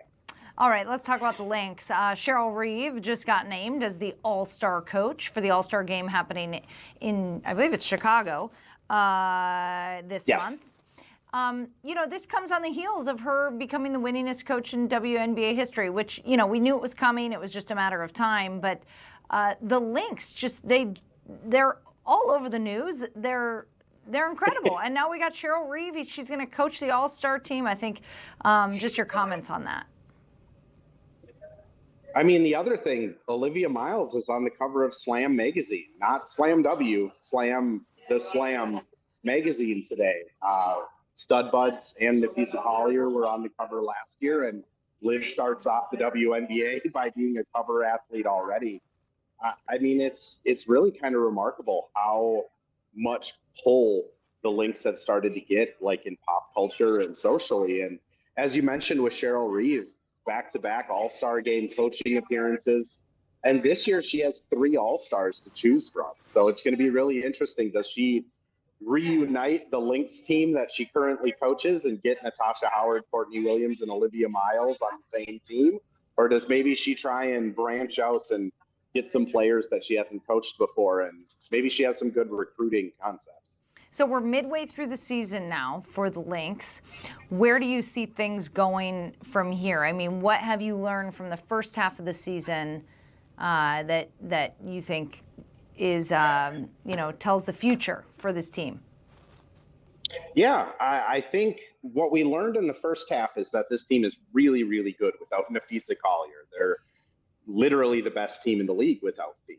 I think when we're looking at where this team could be going into the future, they're getting the back-to-back runner-up MVP in Nafisa Collier back. So how do they reintegrate that type of talent into a team that is a championship caliber team? And I think that's the thing I'm most interested in seeing as the season goes on, is how does that process work? How can they get that gel and that continuity together before the playoffs start, so that when they hit the playoffs, they're all healthy and they're able to hit it at full strength? And to me, that's fascinating. I always like covering the more personal side, the more humanizing side of basketball. And when you get a chance to cover a story like that, where it's, how does this person come in and reestablish themselves? I'm really excited for it. Do you think she comes back before the end of the season, or do you think because they're doing so well, they don't need her? Let her heal a little more. I think if they kept Fee out the entire season, she might have a mental breakdown or an aneurysm or a heart attack or something. Cheryl frequently calls her the queen of FOMO. So Fee is chomping at the bit to come back. It's just a matter of, when does medical staff fully clear her, not just with the ankles, but also like conditioning wise, because it is a lot to get back into basketball shape after having that dual ankle surgery. Yeah, no, I can't imagine. Okay, get back to those games. By the way, the Timberwolves won their opener there in Las Vegas, and I'm sure you don't want to miss a second. So, Andrew, thanks for joining us. Always a pleasure. Thanks for having me. All right, we're going to take a quick break. We'll be back after this.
Welcome back. Thanks for joining us here on Fox 9 all day. It has been a beautiful week when it comes to weather, and we're about to turn up the heat. Meteorologist Erica Mrazek joins me now.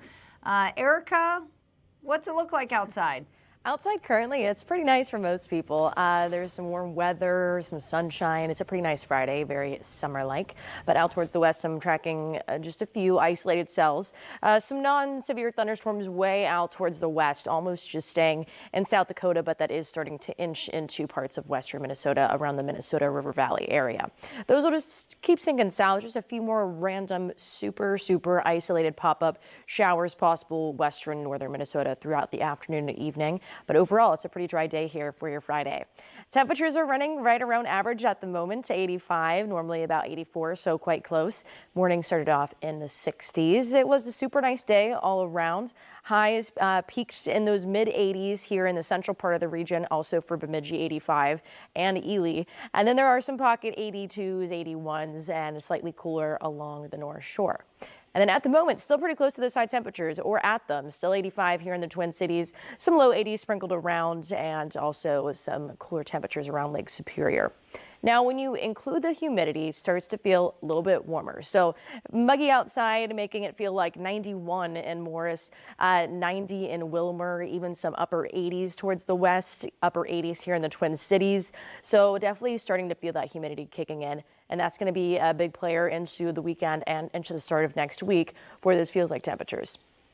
Outside right now for White Bear Lake, it is partly cloudy. Very nice afternoon for a day out on the water. 85, light breeze from the west, almost calm at times too.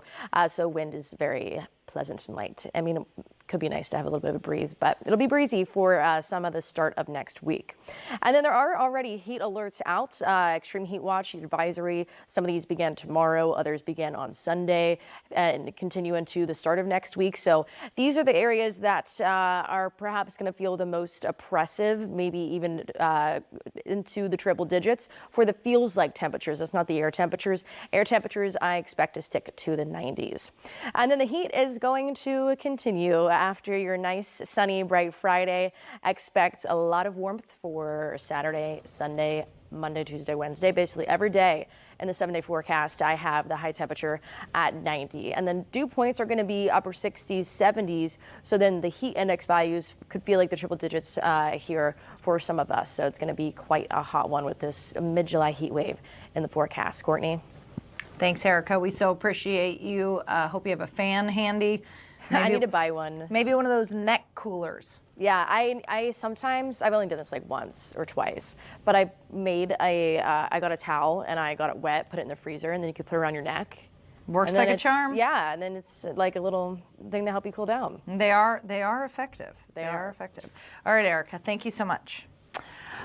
Switching gears here, this is the part of the day where we like to talk about what's trending on the internet and on social media in a segment we call, Wait, What's Happening? Grace Henry loves bear videos, so she brought me this one. I sure did. Do you want me to do you want to take it away, or should I intro it? Let's just play it, and then we can talk about it. Or you can intro. Actually, what do you want? You want to play it? It does sound. It is good sound. Yeah. So, Okay. Well, yeah. So this is a video out of Lake Tahoe, California. We actually played a video last week out of Lake Tahoe as well with bears. The bears are a lot of bears in Lake Tahoe. But this man saw this bear outside of his cabin on July 4th. He was getting ready to go out on the boat with his family, and he went out to investigate. He went through his garage, grabbed a canister of bear spray before going out to investigate, and was shocked when the bear started charging towards him, forcing him to unleash that bear spray on him. Take a look.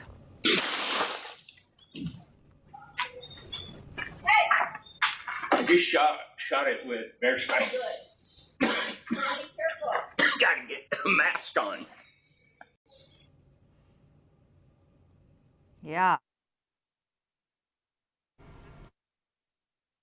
That was, this one's not, I have to be honest. Out of all the bear videos that we've shown, this one is kind of like, it's impressive, but My mic's there. We go. I'm like, Grace doesn't want to hear what I have to say about this because she didn't unmute me. it's Friday. I'm sorry. It's Friday. We've had so many technical difficulties that nobody even knows about. Nope.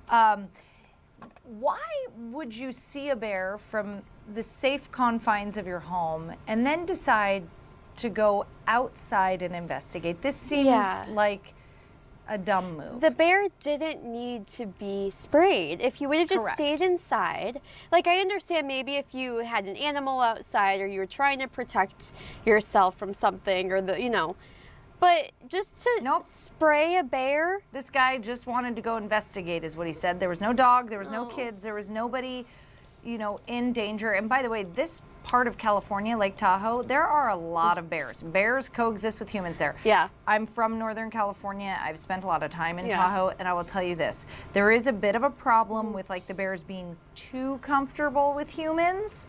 Okay, So that's why you see them come close to cabins a lot, but I just don't understand how we have so many bear videos. Every day there's a new bear video that's trending. I tried to get a guest on the show today because in Chippewa Falls, hopefully on Monday we'll get this guest on, but in Chippewa Falls there is what, Courtney?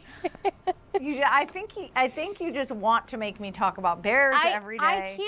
I can't. It's what's in the news, and we report the news. I can't wait until they go into hibernation again. I can't wait. Then we'll talk about the polar. Do all bears go into hibernation? That's a dumb question. That's you know what? Ask the zoo. Yeah, let's move on from the bear. Let's move on from the bear. Okay, this one, man, oh man. Ooh. At a township meeting in Cranford, New Jersey, things took a chaotic turn when a member of the public came to the public comment period of the meeting dressed as marijuana paraphernalia. Take a look.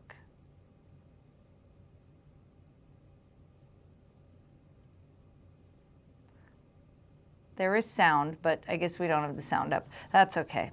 So during the public comments portion of the meeting, the man comes up and identifies himself as Bong Holio with his baby Bong Holita.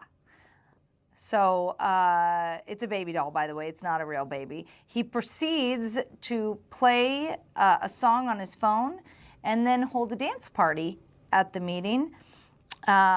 He danced, if you were wondering, Grace, he danced to Lizzo's About Darn Time. Oh, sorry, I forgot. I thought you had to completely edit out the sound. I can play it with the sound. Just stand by. I think you need it from the beginning. I think you need it from the beginning with the sound, all the way from the beginning, Grace. I got it from the beginning. All right, let's take a listen.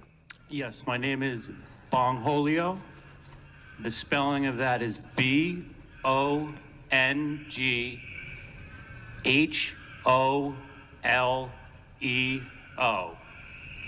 And this is my baby Bong Holita. Welcome to the Cranford Dance Party. Feel free to shake your hips, clap your hands, and groove to the music. It is my great honor to present to you Bong Holio and baby Bong Holio. I mean, I would love to play, because he goes on to rap, Grace. Unfortunately, due to music licensing rules and the fact that we stream on YouTube, we're not allowed to play the audio. But he's not bad. He's not a bad rapper. No, he's not. I need to go back and watch this in full. Why do you do this to me? First of all, like I bring you bear videos, and then we're talking about a man dressed. Whatever. I love to make you uncomfortable, Grace. Why is he dressed as a bong? Why don't you want to talk about an adult man dressed as a purple bong? Why don't you want to talk about that? It's going to make me laugh on air. It's going to make me laugh. I was going through trying to pull up videos earlier. Bong Holio is his name. Bong Holita is the baby. Bong Holita. You know, I love people. I really do. But he was arrested. Listen, I searched the internet. Well, I thought he was arrested. That's what the original story I read was. But I think it was the guy who spoke after him that was arrested. I searched the internet to try and find out what was this guy's deal. Yeah. This video is all over the internet. No one has identified who he is. No way. Swear. I mean, people know, but no one's identified who he is, and no one can say, like, what's his cause? You know, when I you usually go to a city council meeting because you have something you're passionate about that you want to talk about.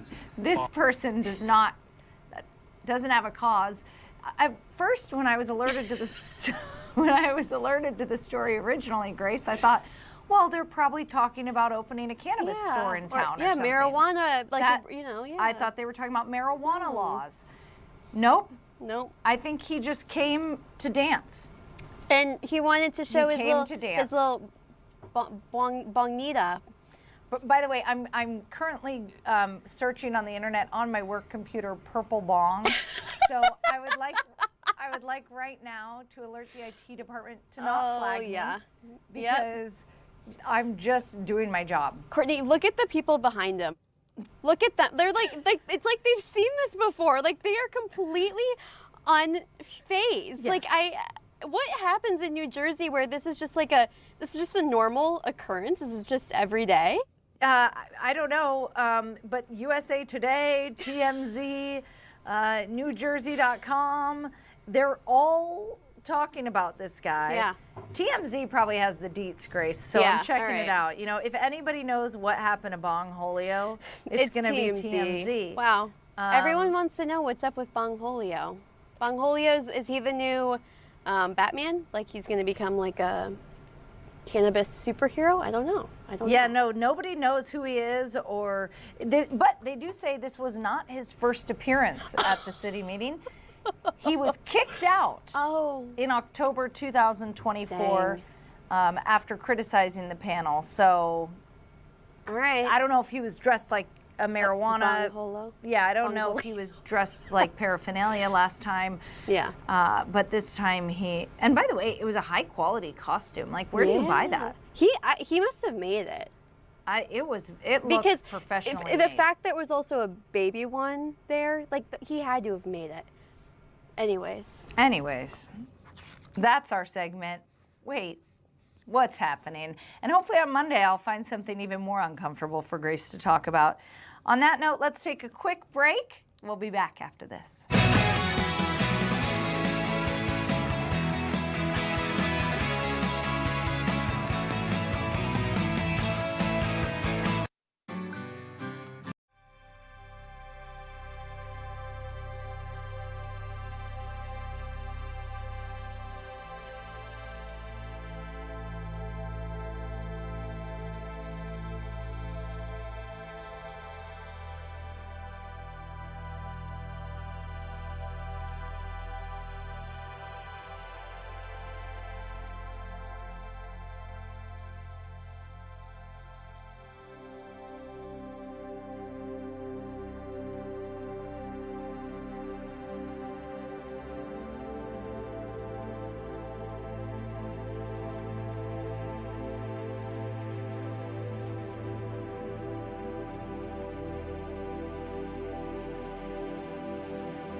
Well, the U.S.-Iran ceasefire is over, according to President Donald Trump, and as a result, oil prices have spiked significantly.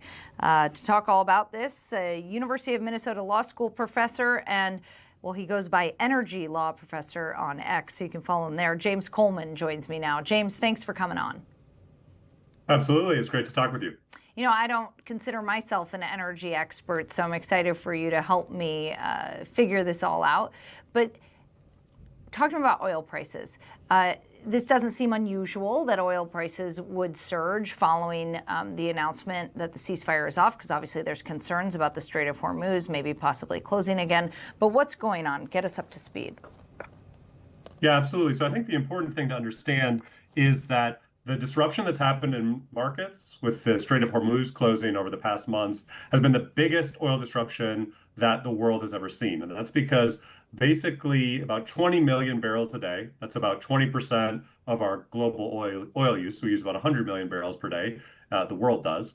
That has been mostly stopped for months. And it just in the past month has gotten going again with the ceasefire. And then the concern is that with the end to this ceasefire, and it's a little bit open what that means, because there's been a certain amount of attacks regardless throughout this so-called ceasefire, and we're definitely not back to the stage that we were a couple months ago where there were daily attacks. But the question is that going to close down those oil exports that had just started restarting? And if it does so, that's going to potentially raise oil prices. I think the biggest thing for listeners to understand is that oil prices respond to oil production around the world. And that's because of actually a really convenient thing about oil, which is that compared to a lot of other energy sources we use, it's relatively cheap to transport it around the world. And that means if there's a shortage of oil anywhere, we send oil from the United States to help meet that, but that means that we end up with prices rising here as well. And so global oil markets are interconnected. And so when you're looking at the price that you're paying at the pump going up, that often has to do with events that are happening somewhere, far away across the world. So OPEC has stepped in and increased production in the past. Why has that not happened here? Should it happen? So the big challenge here is that within OPEC, by far the biggest producer is Saudi Arabia. And Saudi Arabia, of course, has to export through the Strait of Hormuz. There's a little bit of spare capacity in the United Arab Emirates as well. But again, they have to export typically through the Strait of Hormuz. Now, both Saudi Arabia and the United Arab Emirates have actually some ability to sort of bypass the Strait of Hormuz. Saudi Arabia by sending oil west across the peninsula to the Red Sea. And there's another port, the port of Fujairah in the United Arab Emirates that they can send oil to. But they've already kind of maxed that out. So they don't really have any additional capacity right now if the Strait of Hormuz is going to be closed to get more oil onto the market. And so that's why that's why this disruption is so important. So how quickly, when we see crude oil surge, how quickly, or I guess I should say, how long until we actually see that impact at the pump? It can be very fast. And I think it's important for people to understand is that one of the big things that prices do is help companies manage their inventory, make sure that they don't ever run out, right? And so that means that prices start going up, not because the oil that the refinery received or the diesel and gasoline that the gas station received is much more expensive already. Typically, what they're worried about is like, we might not have more coming next week, so we might have to raise our prices a little bit to ensure that our stocks don't go down too far. Because the goal is we never want to get to zero. We don't want to have actual shortages. And the way we avoid actual shortages is that when we anticipate there's going to be less oil coming, less gasoline coming, less diesel coming, typically then prices rise. So it takes a little while. I would say that in the Midwest, we're fortunate to be a little bit cushioned. I mean, although global oil markets are interconnected, we get most of the oil that we use here from Canada. And so that oil, at least now, mostly doesn't have other places to go. And so that means that although global oil prices do move in tandem, when there's a disruption in the Middle East, that tends to impact places like Asia first. And then it sort of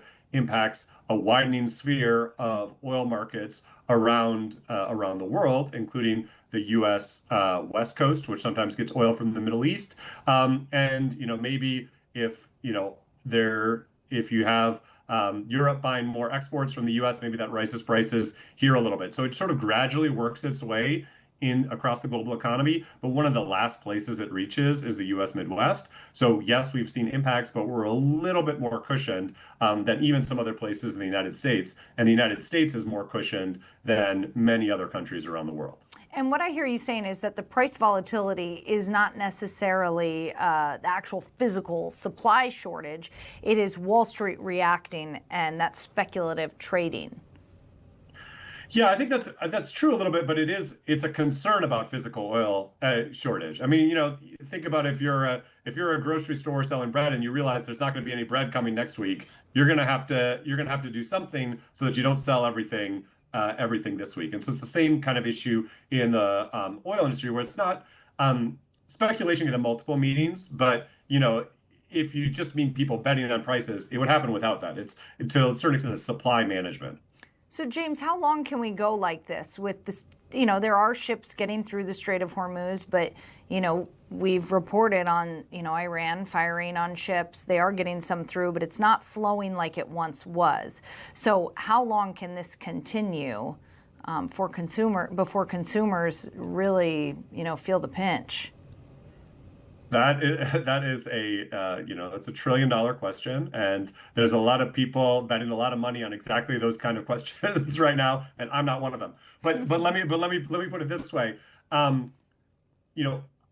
there are some things that we have gotten some more ships through the Strait of Hormuz, and it looks like we're continuing to, even through this breakdown in the ceasefire, get some through. It's often a little bit hard to tell because one of the ways that we can get ships through during the ceasefire is sometimes for them to sort of go dark during their passage of the Strait of Hormuz to avoid being attacked. And so often, some of the normal data that we rely on is not as available. The other thing that's really important to understand, it's been a big surprise. People who analyze oil markets have been expecting bigger spikes in oil prices for months.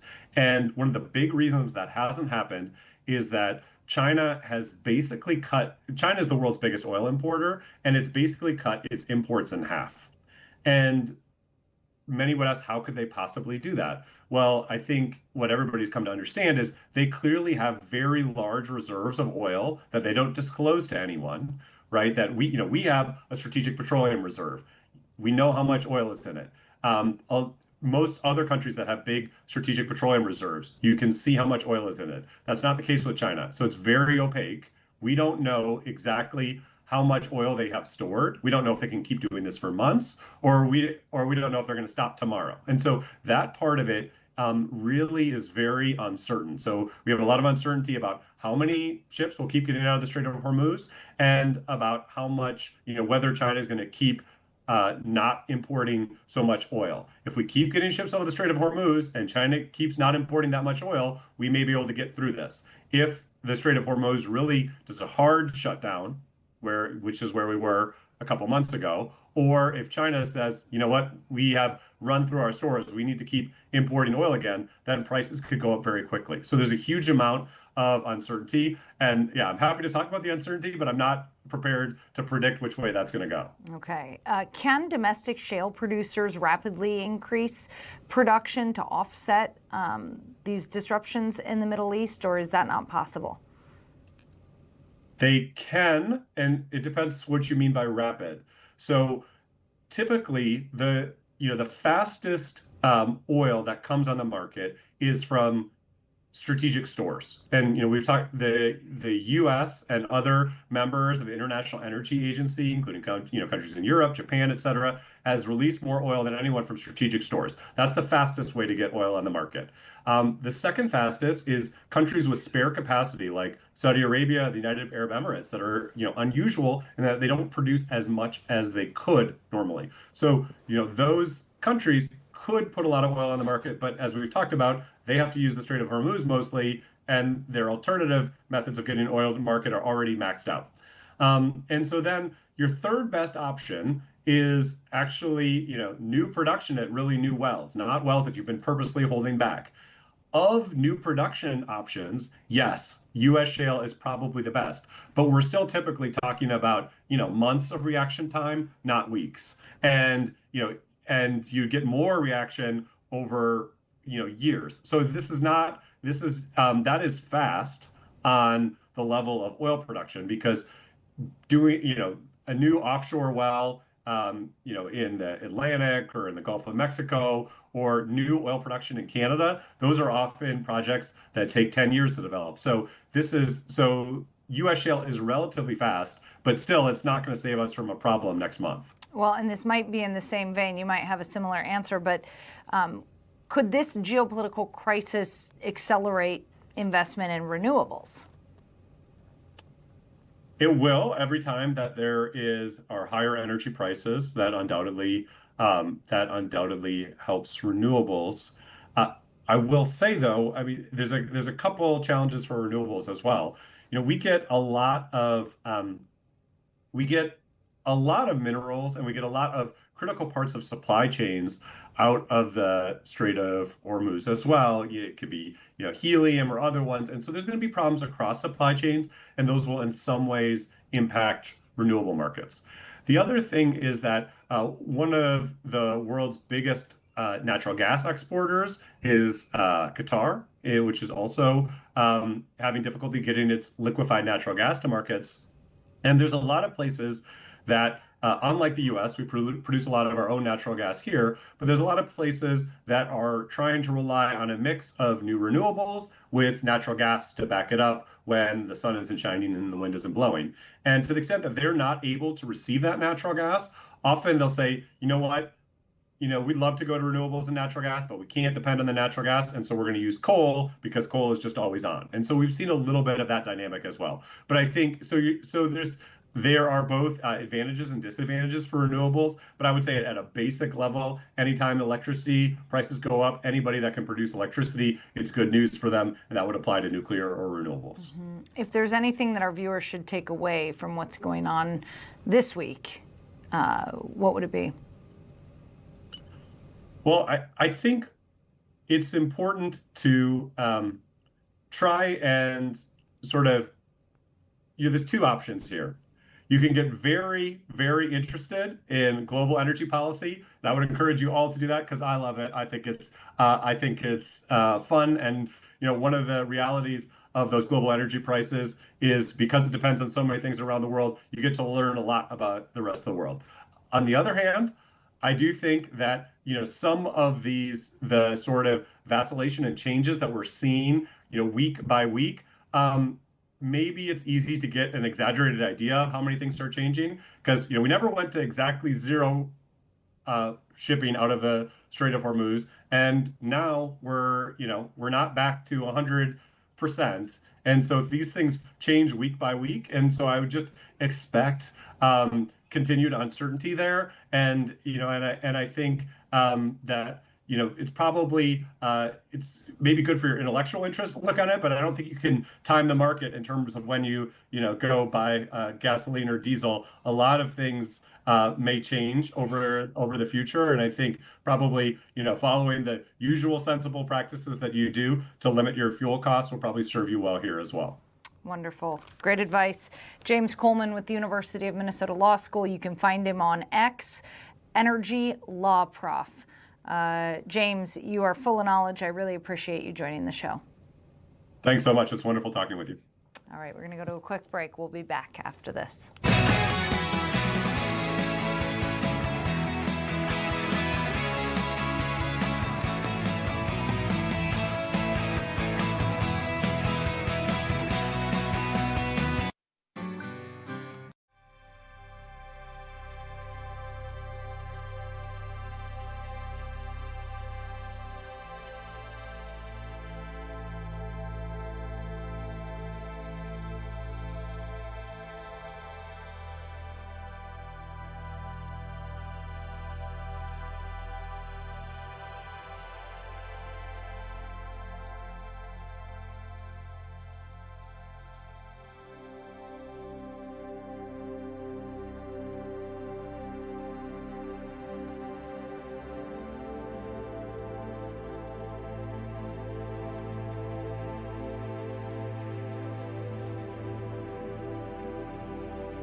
Welcome back. Happy Friday, everybody. Well, I hope that everybody has big plans to enjoy their weekend. If you are heading out, there are plenty of construction projects that you want to be aware of. Some new ones, too, especially eastbound 394 in that downtown Minneapolis area. That's a mess as those lanes close and move over to the easy pass lanes.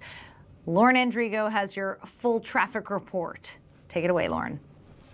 Hey friends, a busy weekend in the Twin Cities, Minneapolis, St. Paul and beyond, and we have a couple of new road constructions and a couple of closures. Highway 62, the crosstown will close, but just for our overnight hours, so your daytime plans will not be affected, but just watch out for construction crews here between Penn and Valley View Road.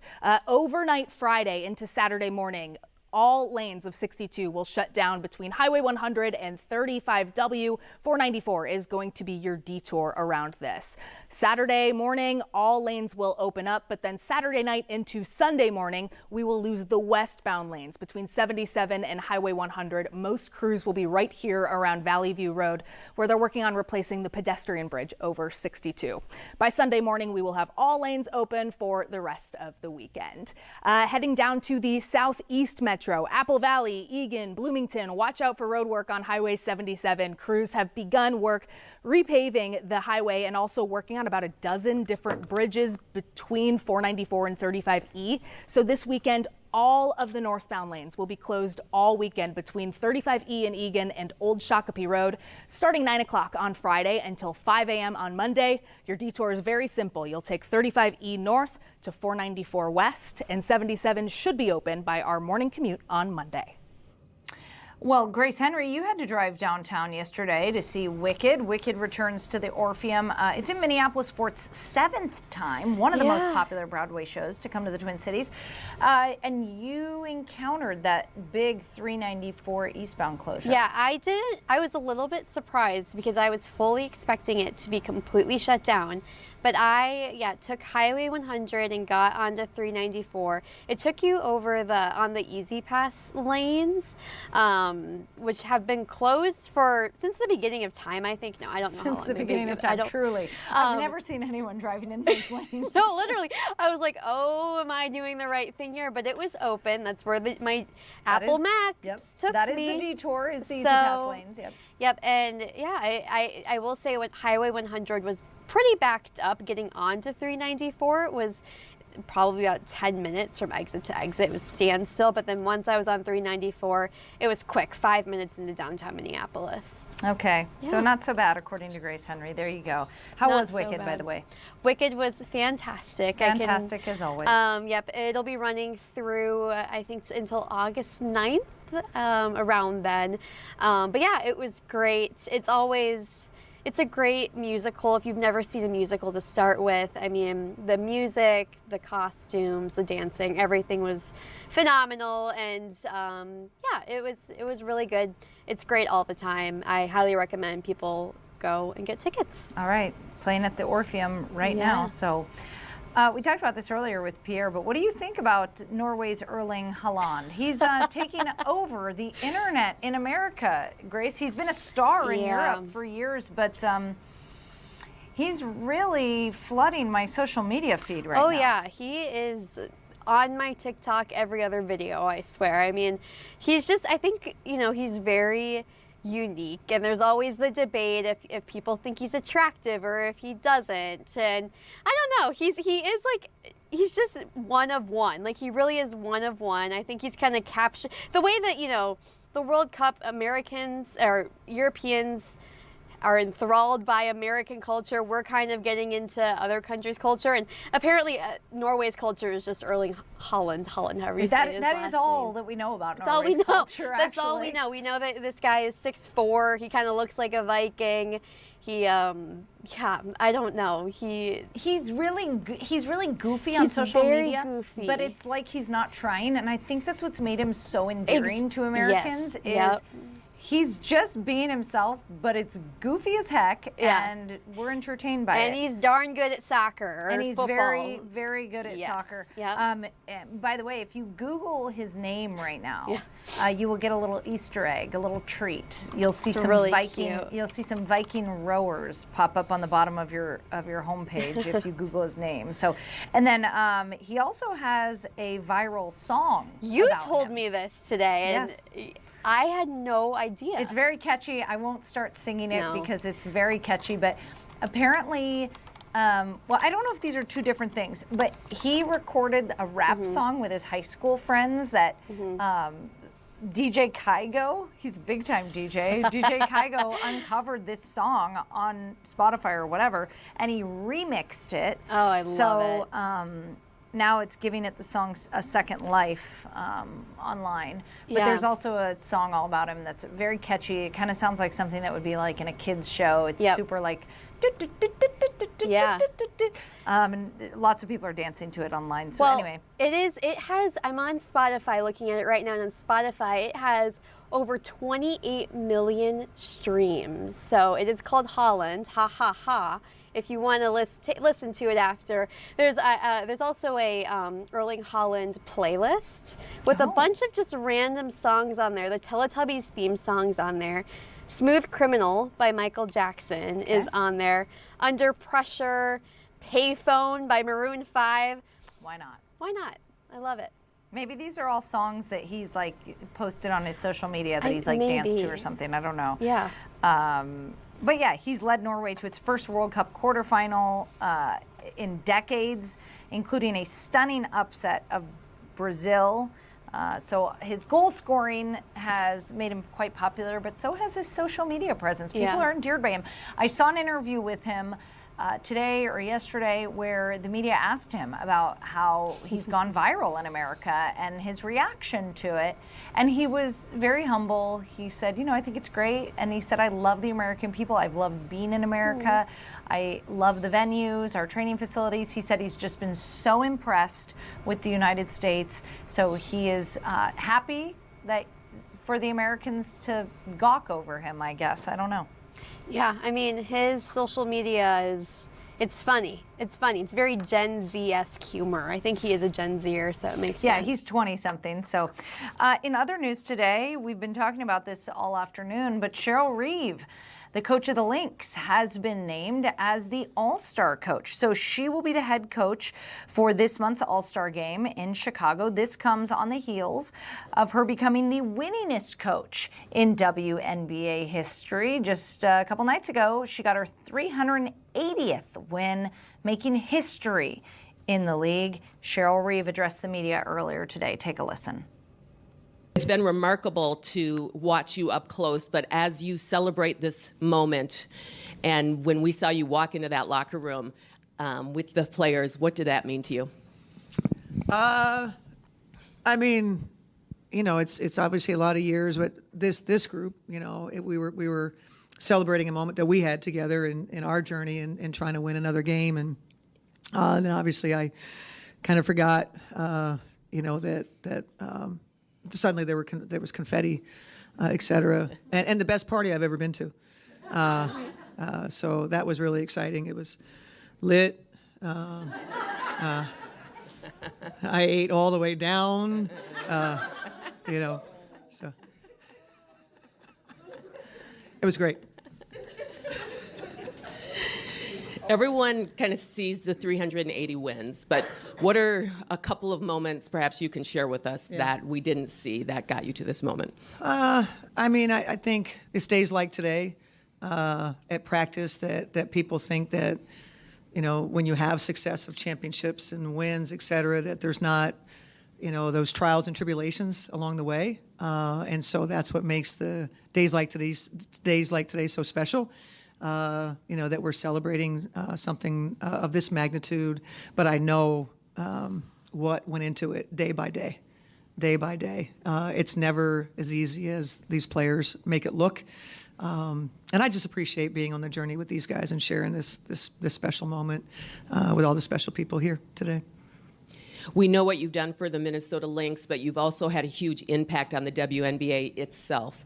As you look back to those early years in the league, what makes you kind of smile or the happiest about where you see the league now? Well, I was in the league when, the WNBA was still trying to, find its way and being accepted into society, to be thought of in the same way that we are being thought of today, whether it was, having a practice facility that we could only be in if the NBA team wasn't there, or whether it was people that you work for that told you it could never be mainstream or as good as it is today. And so I think about all that, and I have some very, very vivid times. I actually spoke about it, the Hall of Fame acceptance, that I remember when teams folded. Charlotte folded when I was there. Cleveland folded when I was there. And it sort of forces you to kind of, it tests your conviction about what you're doing. And I was at a crossroads where it was like, my family's going, hey, Cheryl, you got 2 degrees. Maybe there's something else in life you can do. Hey, what about college basketball? It's because it was really hard for them to see me go through that loss and that difficult time. And I remember just vividly going, I'm a WNBA person. And if this thing goes down, I'm going down with it. And I'm going to stick it out. And so 26 years later, it's become what I always thought it could be if the men that were running it would see it the right way. And we're finally, societal norms have shifted. And so societal norms, like sports, are a microcosm of society. And so societal norms are shifting. And the way women are thought of, women in politics, women in business, women in sport, we've just come so far. And I know I was always really hopeful at that time that we could get here. We had to push, pull, drag, kick, all the things. It doesn't matter. The fight's been worth it. And so that you all could sit here today, earning the salaries that you're earning, having the amenities that we have, things that Lindsay and Rebecca and Janelle would die to have had.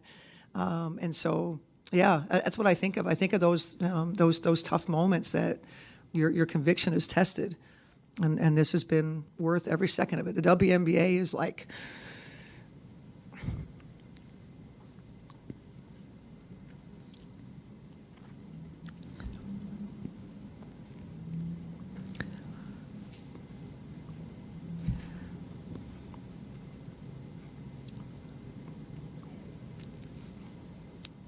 I found me, and I found my voice in the WNBA.